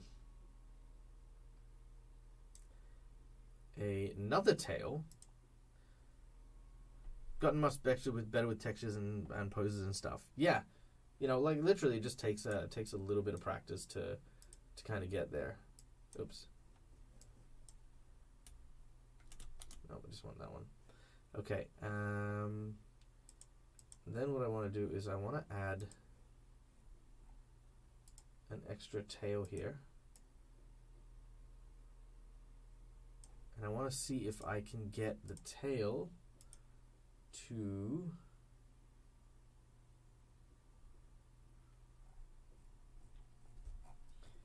give me something that kind of looks like a spell effect.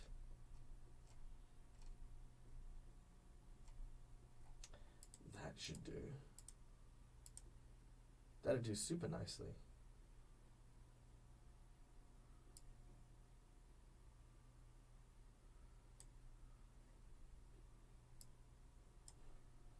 Can I pick which tail I use?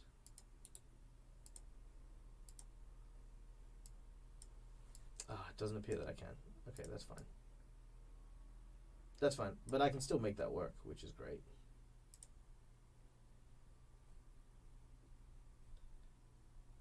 Okay.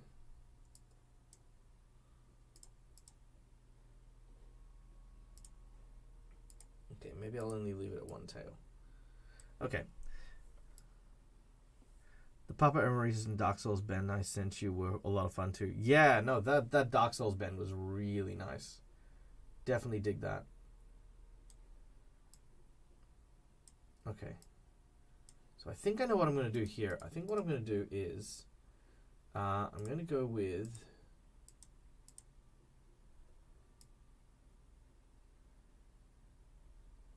that gear being there, and then we'll just add in a lighting effect. That's what we'll do.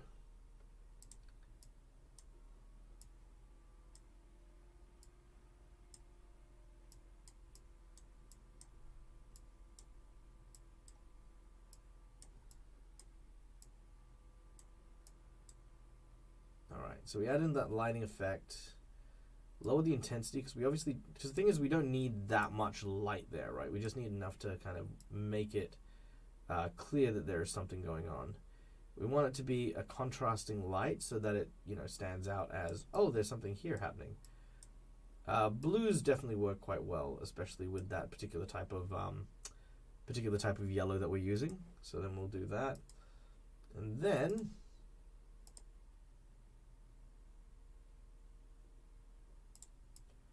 boom, we have our character who is pulling radiant light energy from somewhere.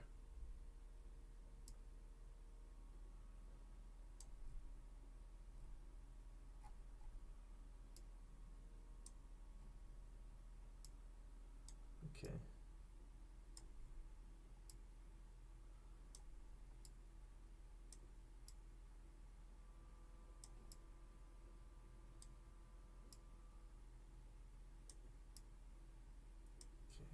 Make sure that it's all nice and even.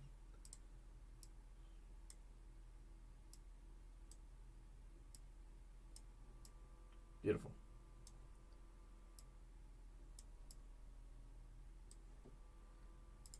And then maybe we can make that other bit blue as well. I think that'll probably be, yeah. Oh, and then what we can do is we can actually look at making that side pouch. Is there a way to make an open side pouch? Yeah, I mean, oh, whoops. That's not what I wanted to do at all. There we go. Side pouch, there we go.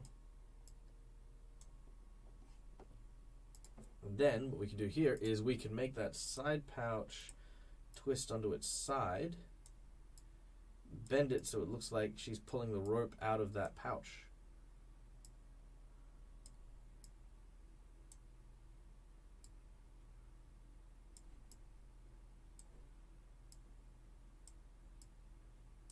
There we go.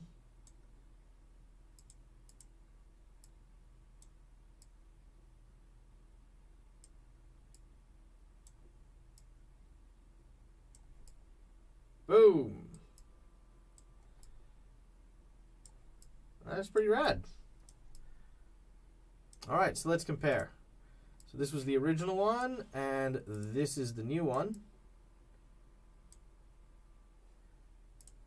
Can we maybe just alter her head thing a bit? There we go. Beautiful. All right, what do you think? Is that an appropriate upgrade shift? Yeah, making action poses is actually one of the hardest things you can do in the Hero Forge thing. Not because there aren't action, poses that you could do. Like, there are tons that you could do, right? Like, half of them come in action poses already. Like, look at this one. This is one I'm making for a pirate game that I'm running that, Rob, you can pretend like you never saw. This is one of the pirate characters that I made on another earlier one. That pose is already there. I don't need to do anything to change that. If I wanted to use half of these ones, like these are all like poses that were already there. But on occasion, you can actually do some pretty cool things with poses. So I usually play around with a bunch of them. These are a lot of the ones that I got from the Masters of Hero Forge on Facebook. And like I said, you can just copy and use those poses if you have a pro account. Easy. Good. Excellent. I'm glad. Thank you, Rob. Yeah. Oh, this was one of my favorite ones. This is probably my favorite pose that I made. Was this one here? It was it was for like a private investigator, and I had a glowing phone, so the phone would actually. So you would actually use, like, let's say it was a green screen. You then use the lighting effect with that green to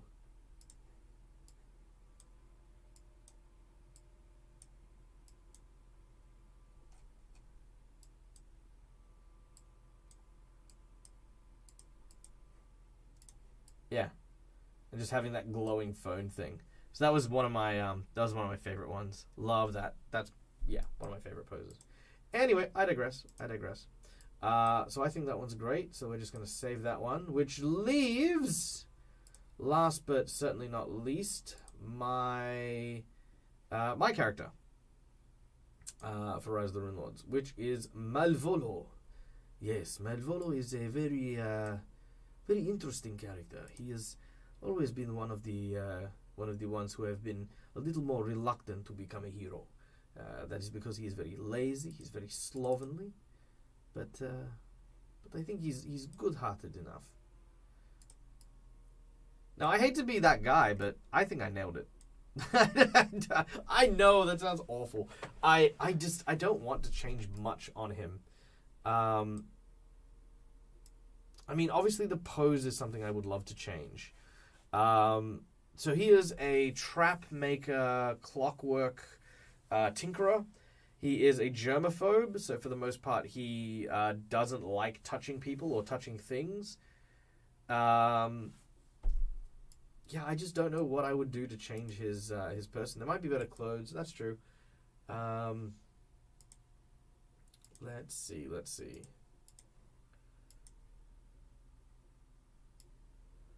Oh, actually, you know what? There is a set of, like, alchemist clothes, like these ones here. Yeah, they look pretty nice. And while I like the cape, I don't think I need the cape.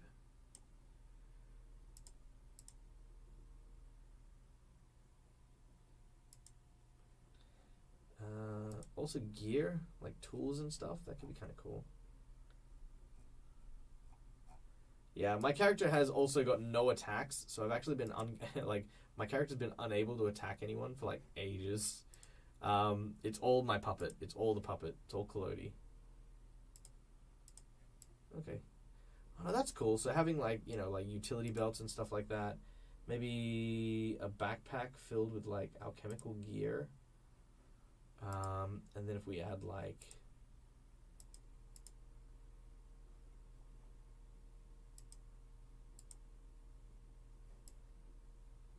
that's kind of cool. I like that. Maybe a bunch of potion bottles or something.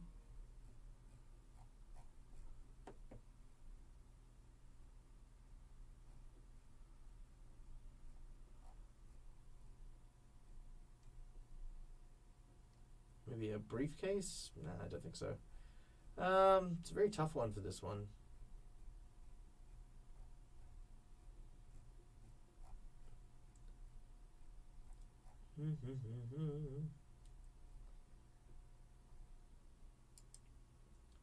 Could get a tiny doll. Oh, that could be cool. Actually, I've got a pose. I got a good thing. Okay. All right. So, what if I need close legs together.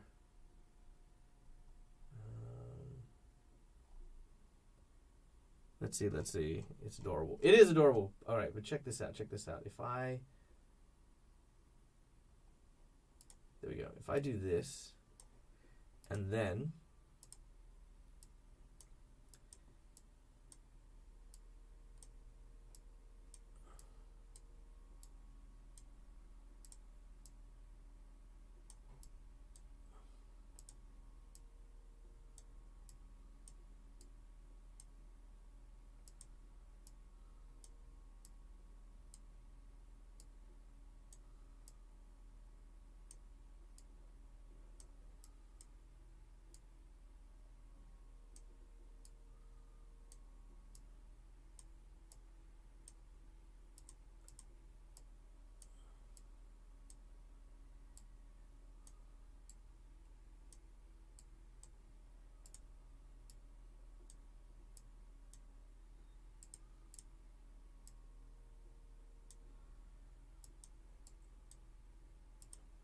All right, there we go.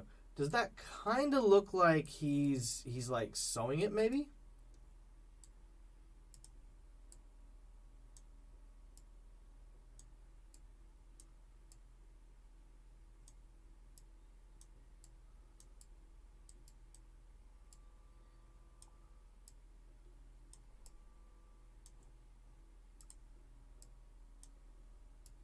Yeah, does that kind of look like he's maybe sewing the doll?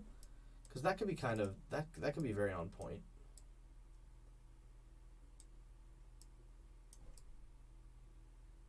What do you reckon? Does the doll say "play with me" and hold me when you grab it? No, it probably says "give me a wallet." Knowing the kind of puppets that Malvolo makes, it definitely does. Yeah, because I can kind of see that. I mean, obviously, I can't put a needle in his hand, right? Like, we don't have anything that would look like a pin or a needle. I mean, closest thing would be kind of... Oops, sorry, come back here. Closest thing would be kind of something like that, you know what I mean? Like, but that's not going to cut it, right? I mean, I don't even know how thin the thing would be. Yeah, see, it just got nothing.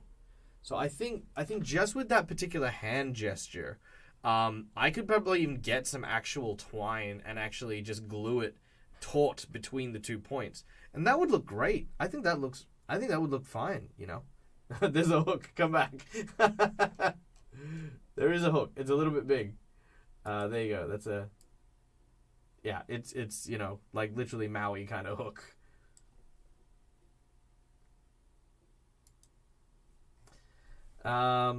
Okay, so I like that. Maybe.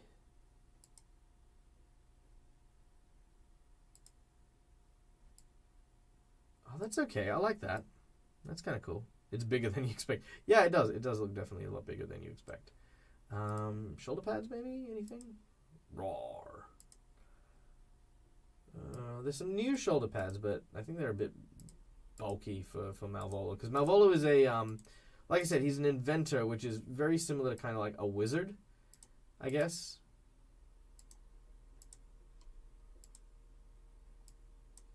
So I don't think any of these really stand out as something that would work for him, I think. Definitely doesn't strike me as a shoulder pad kind of guy. Some new shoes. I'm pretty sure there are some nice new shoes. Ooh, yeah, getting those heels, Malvolo. Hell yeah. Alright. I kind of like these ones. Sci-fi agent shoes. Provincial shoes. Sexy, sexy. Hell yeah. That's how Malvolo do. Yeah, boy. By the way, I have a video that was gifted to me by kind individuals of Robert Hartley, GM, claiming to be black. As a man of color myself, I decided to save that, and I am going to convert that line into a ringtone for myself for no reason at all, apart from to one day have someone call me when I'm in the presence of Rob, and all he hears is just his own voice calling himself black.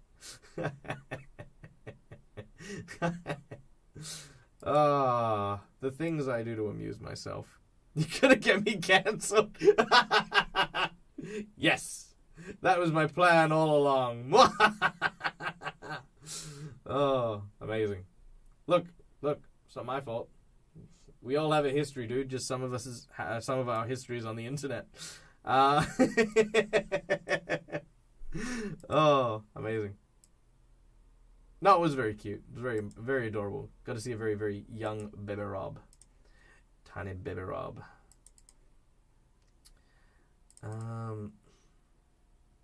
Okay, Malvolo needs gloves because if I'm going to have a brown, doll, I can't have brown hands. That's just a given. Alright, so I'm just going to mix this up a little bit because I definitely want that to be, there you go.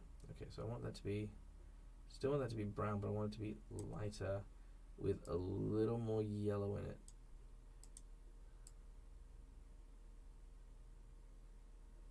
There we go. Beautiful. There it is. Who are we creating now?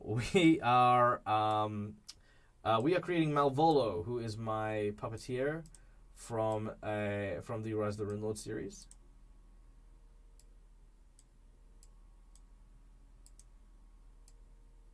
that is who we are currently amidst making. Okay, there we go. All right. I believe the line was, "I'm black on the inside, biatch." Yes, it was. It was. But I'm just going to take the middle of that line. Or maybe I'll take the whole line. Yeah, no, that'll work. I'm glad I did all my young and stupid things before cell phones and cameras. Oh, man. You know what? I will say this, right? And actually, this is very important. So one of the things that I've started taking on in my life since the rise of, like, D&D internet and stuff is I've actually started to look at running games, just like mental health games to, like, show my appreciation to, like, some of my fans and moderators and things like that, because ultimately we are now well connected, far more connected than we have ever been in any other period of human history. I am a big advocate of us being able to keep stuff online and keep things, like for posterity. Things that we loved doing, we want to watch again, like when we're old and dottery and can't quite remember how everything is. I get the appeal of that. I absolutely do. But for me, there is something magical about nostalgia. There is something magical about having stuff that isn't online, having stuff that you did in your past or in your history that you just remember fondly. One of my biggest worries has always been if I run games online all the time, and if I run a game that everyone is, like, really excited about and, like, really love, that's great. That fills me with great joy and pride to be able to do that. But then I, like, stress, I, like, stress constantly that, maybe one time when they watch it somewhere later on down the track, it's going to be a case of, like, you know what, that actually wasn't all that, that wasn't like a terrific game. That was okay, it wasn't a bad game, but, it wasn't as good as I remember it. And that's kind of what I always fear. I always fear that we get to that point where our nostalgia and our memories determine that level of enjoyment, and we end up not enjoying the stuff that is really, really cool and stuff that would be preserved better had we just left it to our memories to just be there. Does that make sense? Am I mad on that? Do you guys think I'm crazy? I might be crazy. Crazy. I'm crazy for feeling so lonely.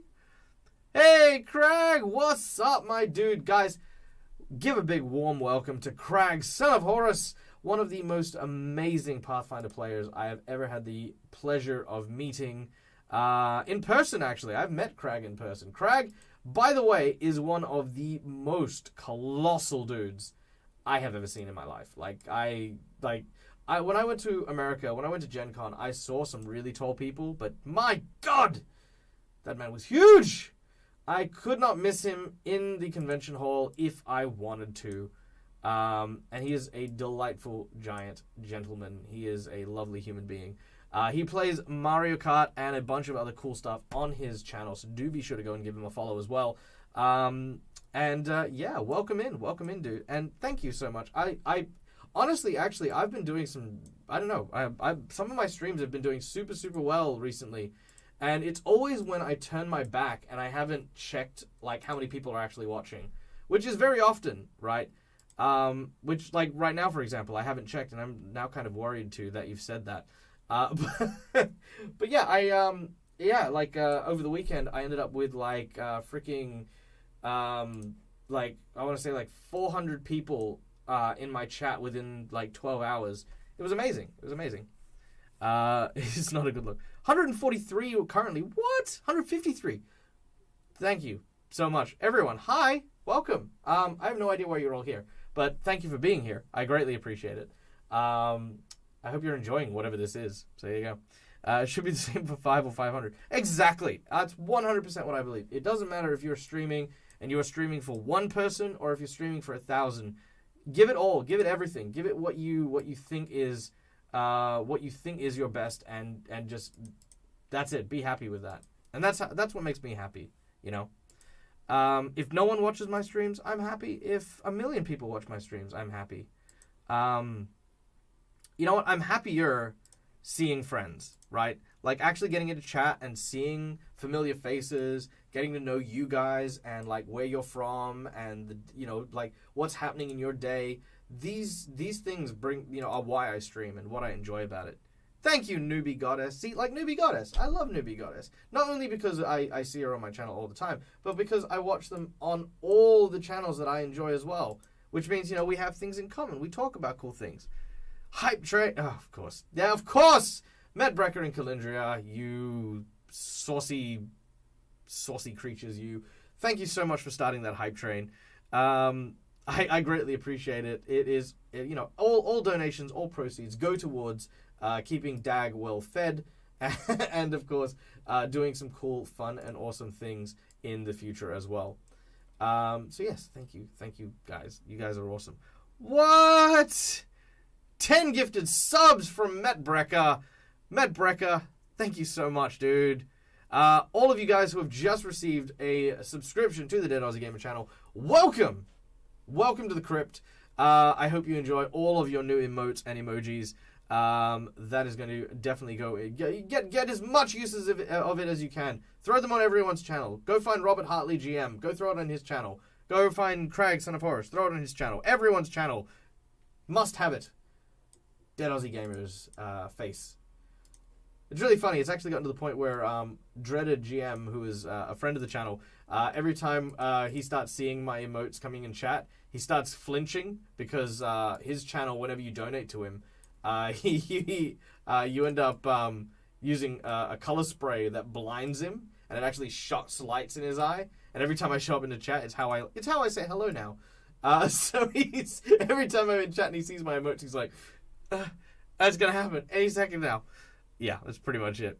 Oh man, all the bits coming in now. Mythic Turian, Dazzle, Sunstrider, Calindria, and Medbrecker. Thank you guys for so much for this. You guys are so generous, and I do not forget these ever. Like I get to a certain point where I'm just in stunned awe at just how wonderful you guys are. Because, you know, look, guys, I'm going to get real for a second because, you know, I didn't want to get real, but I'll get real. Streaming is hard, right? Streaming is one of the most difficult professions, I think, that is out there right now. Because we as streamers are forging a new industry. We're forging a new path. You know, there is no course that you can go to university and learn how to be a Twitch streamer. There is nothing that'll teach you how to be successful in this industry. And it can get to a point where it just gets to be like so much, both on yourself spiritually, mentally, physically, you know. And you know, it's hard because sometimes we feel as though we're battering against this wall that just never breaks as we try to, you know, maintain how popular we are or maintain how many people show up on our channel. But it's people like you guys, people like Calindria, Met, Dazzle, Mythic, Newbie Goddess, all of you guys who like donate even a little bit to a stream that you're watching. Honestly, it fills my heart just so much to know that people like you are out there in the world, right? Not only does it make me feel amazing because, I'm fortunate enough to have gotten to know you, but also it fills me with joy to know that this is also happening to other people as well, that you're going out there and you are supporting the people who stream, you're supporting the people you love, because that's what they need more than anything else. You know, chances are they don't need money. Well, I mean, they probably do need money because, you know, food and rent. But chances are what they really need is that sense that what they're doing matters. What they're doing is being noticed by people. And nothing says that more than people who are out there, putting their money where their mouth is and showing people how much they love them. So I want to thank all the people who do that actively on my channel, who kind of, you know, really do make me feel like what I'm doing is worth it. So seriously, like, thank you guys. That's just absolutely inspiring. And you guys are still going. Guys, stop! What's happening? Crag, son of horse, I hope you've been getting rest, man. I know you've been working your butt off. Thanks, dude. I really appreciate that. I have been working my butt off. I have been trying to get a lot more sleep, to be honest.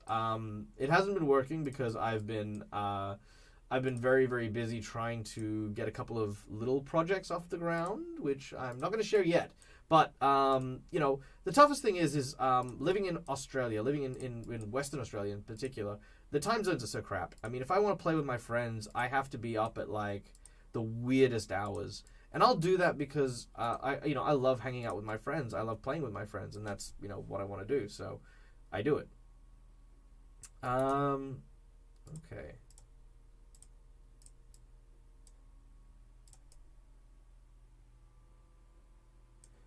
All right, I love that. I love that. Okay. All right, I'm digging that. Now, I honestly didn't think I would make a version of Malvolio I would like more than the one that I already had. Honestly, I didn't think that. But looking at this is actually pretty bad. Pretty damn good. Level 5, guys! Guys, all the love for the hype train. I would like to thank everyone. The stream ends. Yeah, that's it. Thank you, guys. I made my quota. I'm out now. No, honestly, guys, thank you so much. You know, look, my channel has never expected donations, but every time they come in, it's just like, Boss Mabels! Boss Mabels in the house. Thank you so much for coming and tuning in. Hi! It has. How have you been? I hope you have been awesome. I've been doing well. I've been doing this. I've been here. You know, this is where you'll find me. I'm always here. Oh man, I don't even know where to start. Guys, this is insane. You guys are just too much sometimes, and I have nothing to say. I have nothing to say. I am speechless. I am without speech. I am someone who is just so full as a human being right now because of you guys. So I'm just gonna take a deep breath and just be. I'm just gonna feel good. I'm just feel your love. I'm gonna feel the energy you guys have given me. So thank you, Boss Mabel's been trying to find a new place. I hope you've been successful. Okay, so I feel like I've missed the last campaign for your D&D. I'm wondering when your new campaign is gonna start. I shouldn't be setting in any dates because right now one of the biggest difficulties I have is a lot of the people who I've invited, who are invited to come and do this, are very busy human beings right this second. I am, out of respect for these people, leaving them alone for the most part. For the most part, not everyone. I am definitely bothering a few people, but I want them to, I want them to be done with at least enough of the stuff that they're, open to being in this game.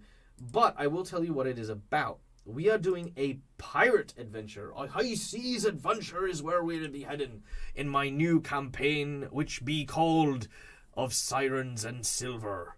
Once we be there, our pirates will be met by a strange and mysterious wanderer who will give them a treasure map to follow.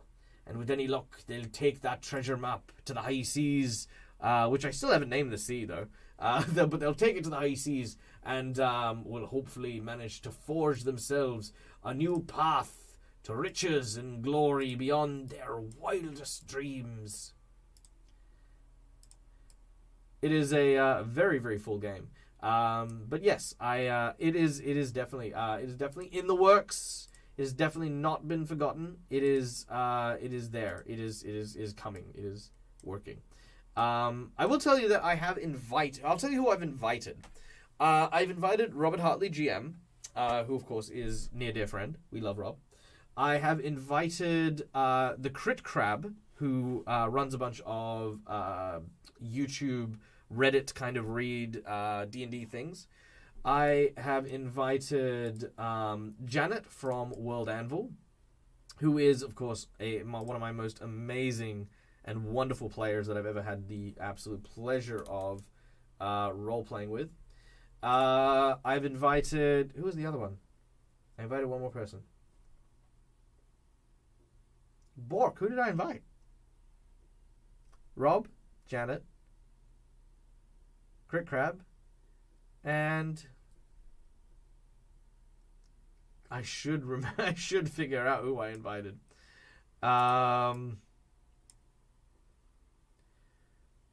Curses. Curse my eyes.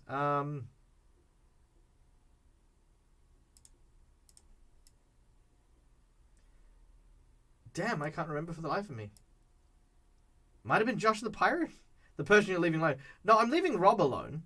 I mean, I know Dredd is on my shortlist. The Dreaded GM is definitely on that shortlist. He is there. But I felt like I couldn't invite him because someone else was invited. Now, none of these people have said yes yet, but they are in the works. They're doing stuff.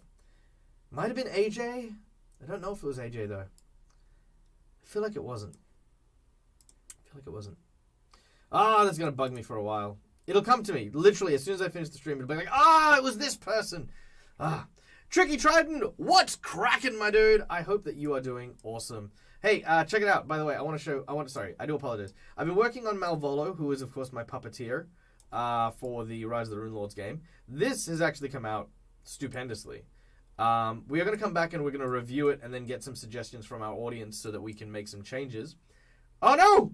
Oh, no, oh, no, oh, no. Oh, no! Oh, I accidentally saved over the old Malvolo.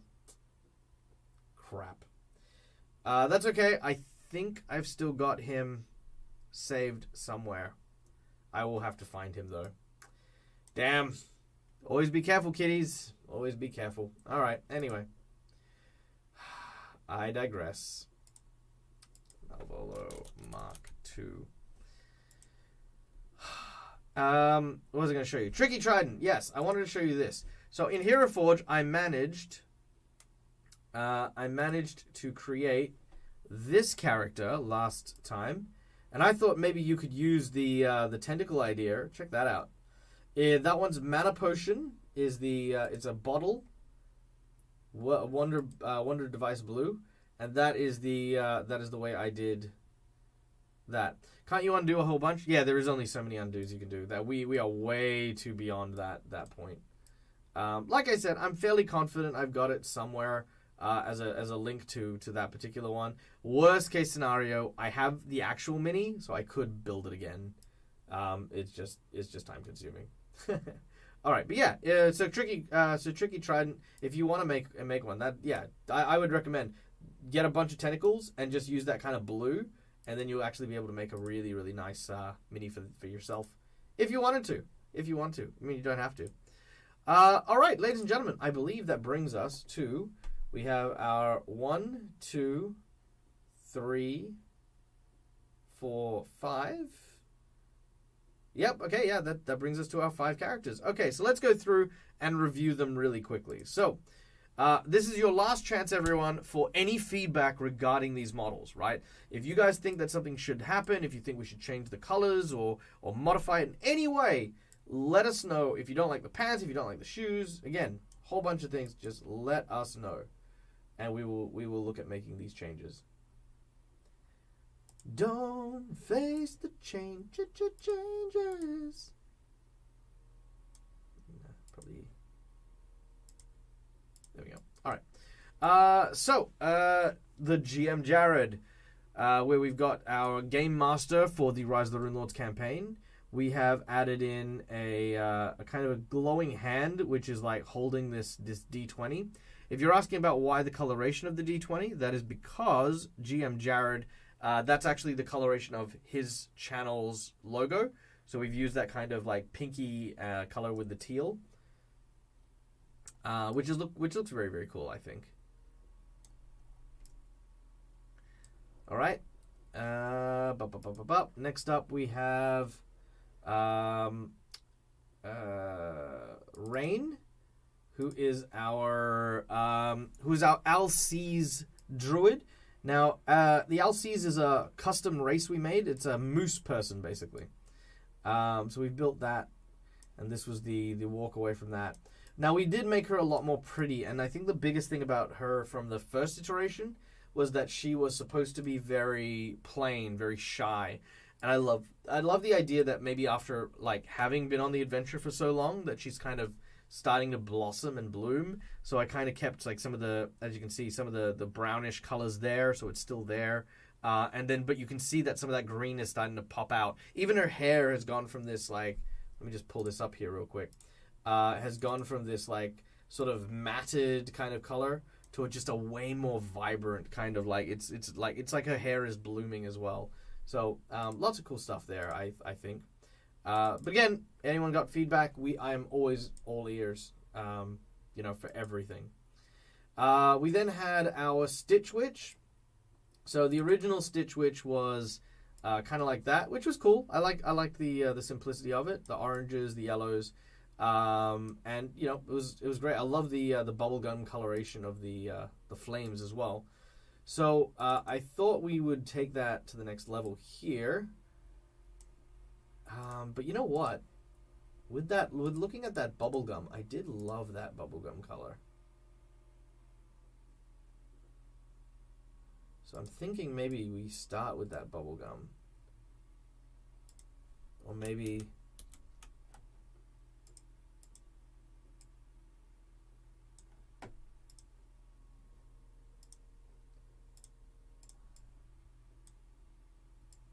Yeah, so that one is basically our rope. Our rope witch. So she creates magic in twine and then breaks the twine in order to cast her spells. The start one was better. Yeah, I agree. I think that one was... I mean, I do like the bubblegum, though. I do like that. Oh, maybe that's actually okay. Yeah. You know what? I like that. I think that's okay. That one looks like she's pulling the twine and pulling the magic out of her pouch, and then it's, like, transforming into that rope.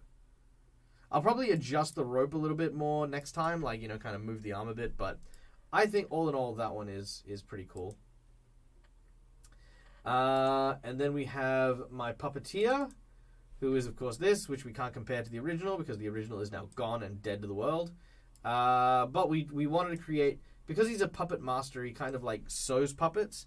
We created like that almost the impression of him with a needle in his hand as he is repairing the doll. I think the only thing I would change is maybe tilt the doll ever so slightly, so that he's looking at kind of like an open wound on it or something. That'd be kind of cool. I love the tail idea. Super creative. Thank you. That was... I've used tails to do some pretty interesting things because of what I'd seen on that Facebook page. So, and then lastly, we have our puppet Collodi. So, since getting an electric chainsaw... I know that sounds like he's got an electric chainsaw. He does, but he also has an electric chainsaw that shoots electricity. We created our new version of Collodi, who is a lot more roguish and very dashing, if I might say so. And this was the previous Collodi that we had, which was kind of like a shambling, puppety kind of character, which is also cool. Although, that being said, I think I might just... One last change on him is I might make his eyes orange again. Because I think it's... Ultimately, it is the same character, And I think changing the eye color... I think green... I should have used green in the first place, but I like the... I definitely like the look of the orange. Okay. Last thing that we should point out is that this is transparent plastic. So I want to get an opinion here.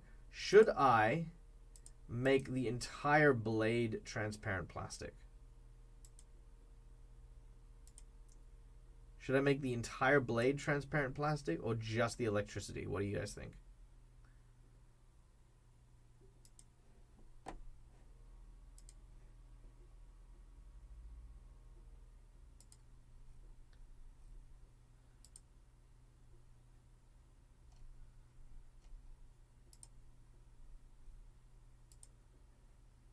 Just the electricity? The entire blade? All right, we're gonna do a vote. This is what we do when we split the thoughts. All right, there we go. Bam, bam, bam. All right, manage poll. New poll. Electric blade. Entire blade. Transparent. Magic. Transparent. No transparent. There we go. Options for 3 minutes. Boom! There it is.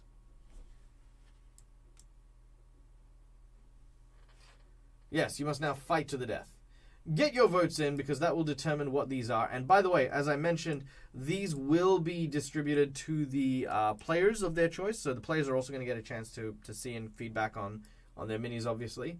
I will be getting the Malvolo and Collodi ones. So you guys will actually get to see me review these as we come to it. So let's see who wins in this fight for supremacy. All right, we've got several people. We got 75% votes towards the entire blade, 80% votes.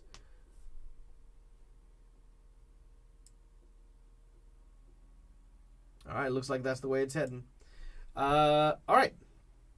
So yeah, while we are wrapping that up, guys, I want to say again another massive thank you for all the people who joined us today.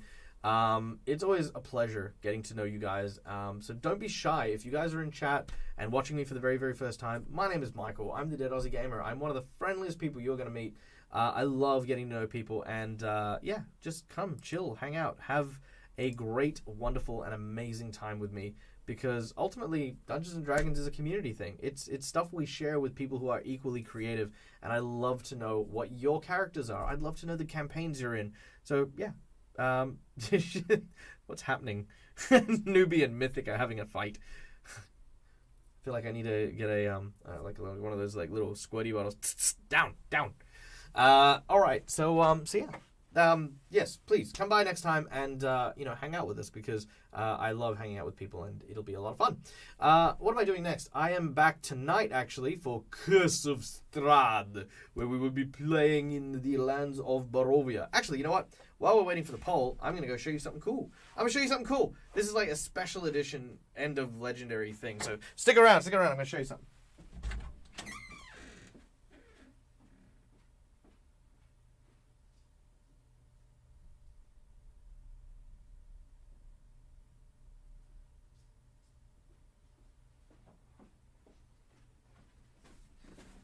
Also, I know Robert's lurking, but if Robert is within visual range of the stream, do let me know. I will mention something in a minute.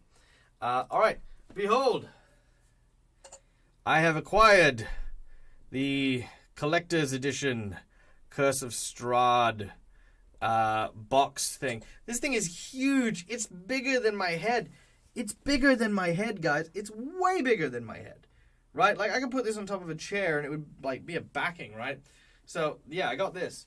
So, let me show you what's in it. So, you open it up. Oh, we got entire blade is transparent. Very well.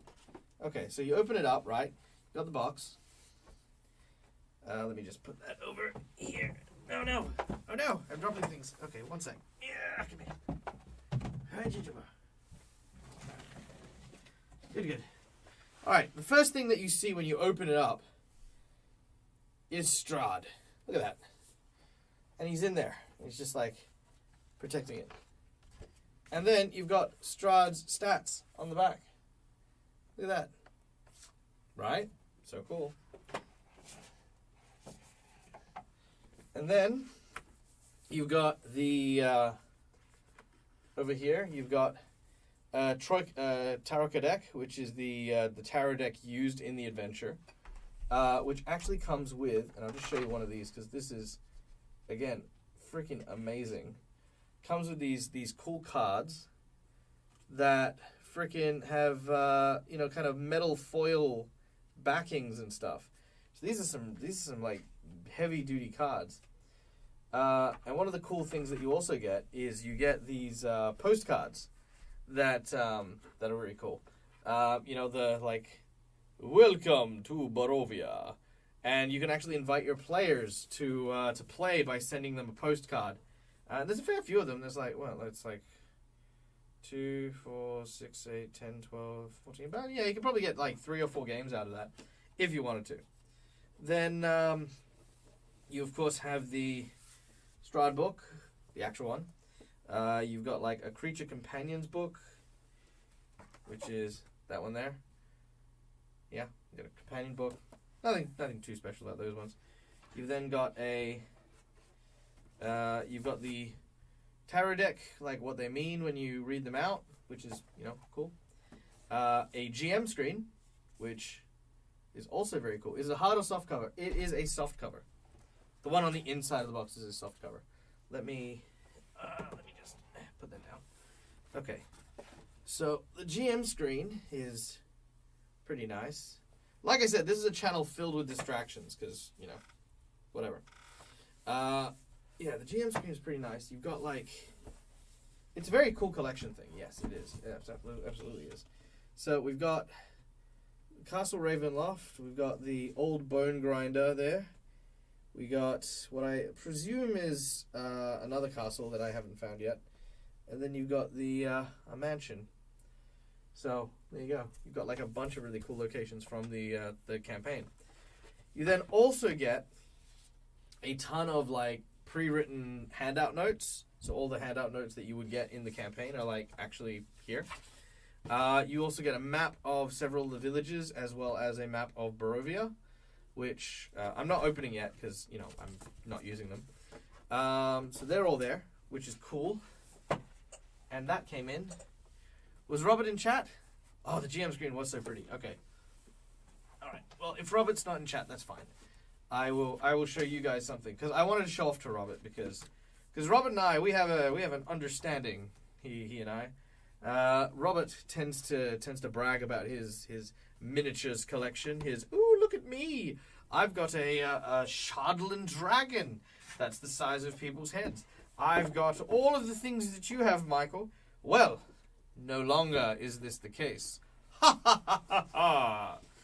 Then I will show you the latest addition to my miniatures collection. This is another special thing.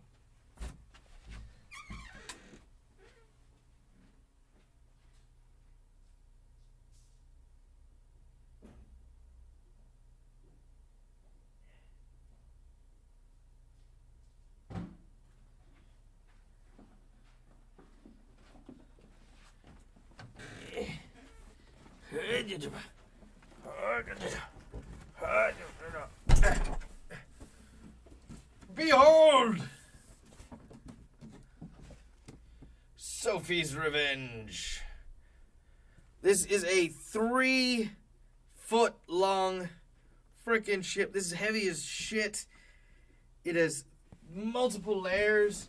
It's freaking huge. What? No! No, you lie. You lie. Because this just came out from the Kickstarter. Just came out. There's no way Rob has it. There's no way he does. Absolutely not. No. No! Look at it. Double check for me. Is this the one he has? Oh my god, my arms. Oh, I'm dying. Crag, I'm not fit. I'm so sorry. I need Crag fit. That should be a thing. Start an OnlyFans. I will join. Teach me Crag fit. Oh god. He has a huge ship that looks exactly like this. No, he doesn't. This is my ship. This is mine. He doesn't have it. I don't think he's 3 foot long, but he has three mast ships. Fine, he can have a 3-mast ship, but I have a 3 foot long 3-mast ship. Damn him! God damn it! Ah, I'm so mad.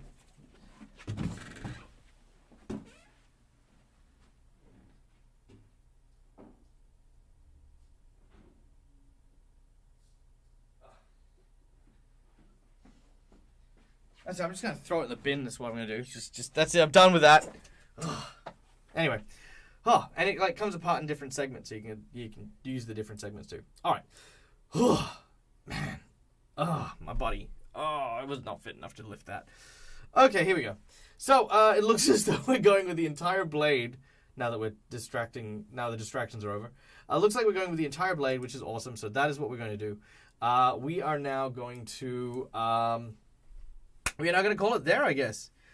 Hi, I'm Monica from Mayorlands. I will board your boat. Cue the rest of my speech. Yeah, awesome.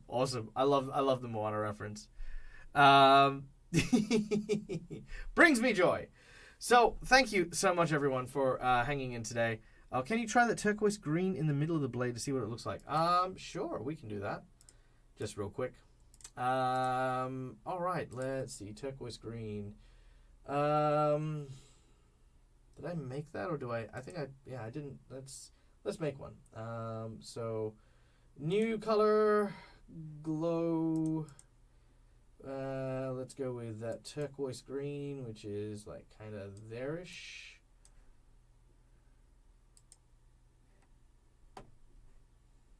In the center of the blade.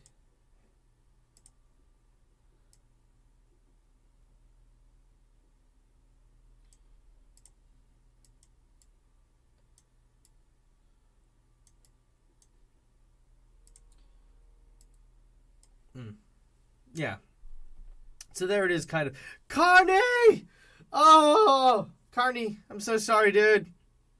You should have watched the stream earlier on. You died. It was very sad. All right, there you go. I'll talk to you about it later. But yeah. Anyway. No, I think I like the yellow over that just because I think the yellow really kind of stands out nice with the incorporeal stuff. Yeah, I think the yellow kind of blends. It almost looks like the yellow is transforming into the lightning, so yeah. Alright, there we go. Yeah, no, we were playing Wildermyth, and we made your character, you and Sylvie, and then you and Sylvie got killed. You got killed first, and then you gave your power to Sylvie. You, like, died protecting her, and then Sylvie died almost immediately after. So there was that, yeah. It was very sad. All right. Thank you very much for coming and joining us. I hope you guys had a wonderful day. We are going to go and raid someone. Who are we going to go and raid? We are going to go and raid...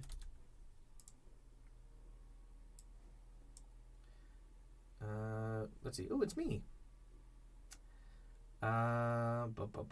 Perception Studios. That's who we're going to go and raid. Because they are amazing. Now, for those of you who don't know, Perception Studios is a wonderful group of streamers who play shows and do some cool things all over the internet. Absolutely awesome. Dagception. Yes, it was Dagception. So yes, we're going to go and raid. Be sure to send them all of our love. Be sure to, of course, follow their channel. And yeah, we will be back hopefully next week. Same time, same place, and we will... Oh, hang on. That's not doing it. Hold on. Damn it, goblins. Get out of my computer. There we go. Yes, and hopefully we will be back next week where you guys will get to make the miniature. And we will do that. Oh, I can't. No, apparently I can't raid. So we're going to do a manual raid. So manually raid, we're going to go...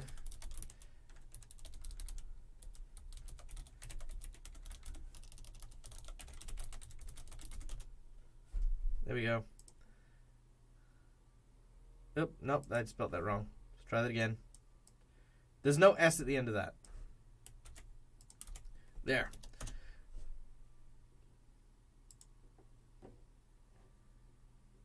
Good, excellent. So, manual raid. So when we head over there, be sure to just drop in a bunch of the raid emotes, guys. Thank you so much. Until next time, as always, from me to you, game hard or die trying. Good night, everyone.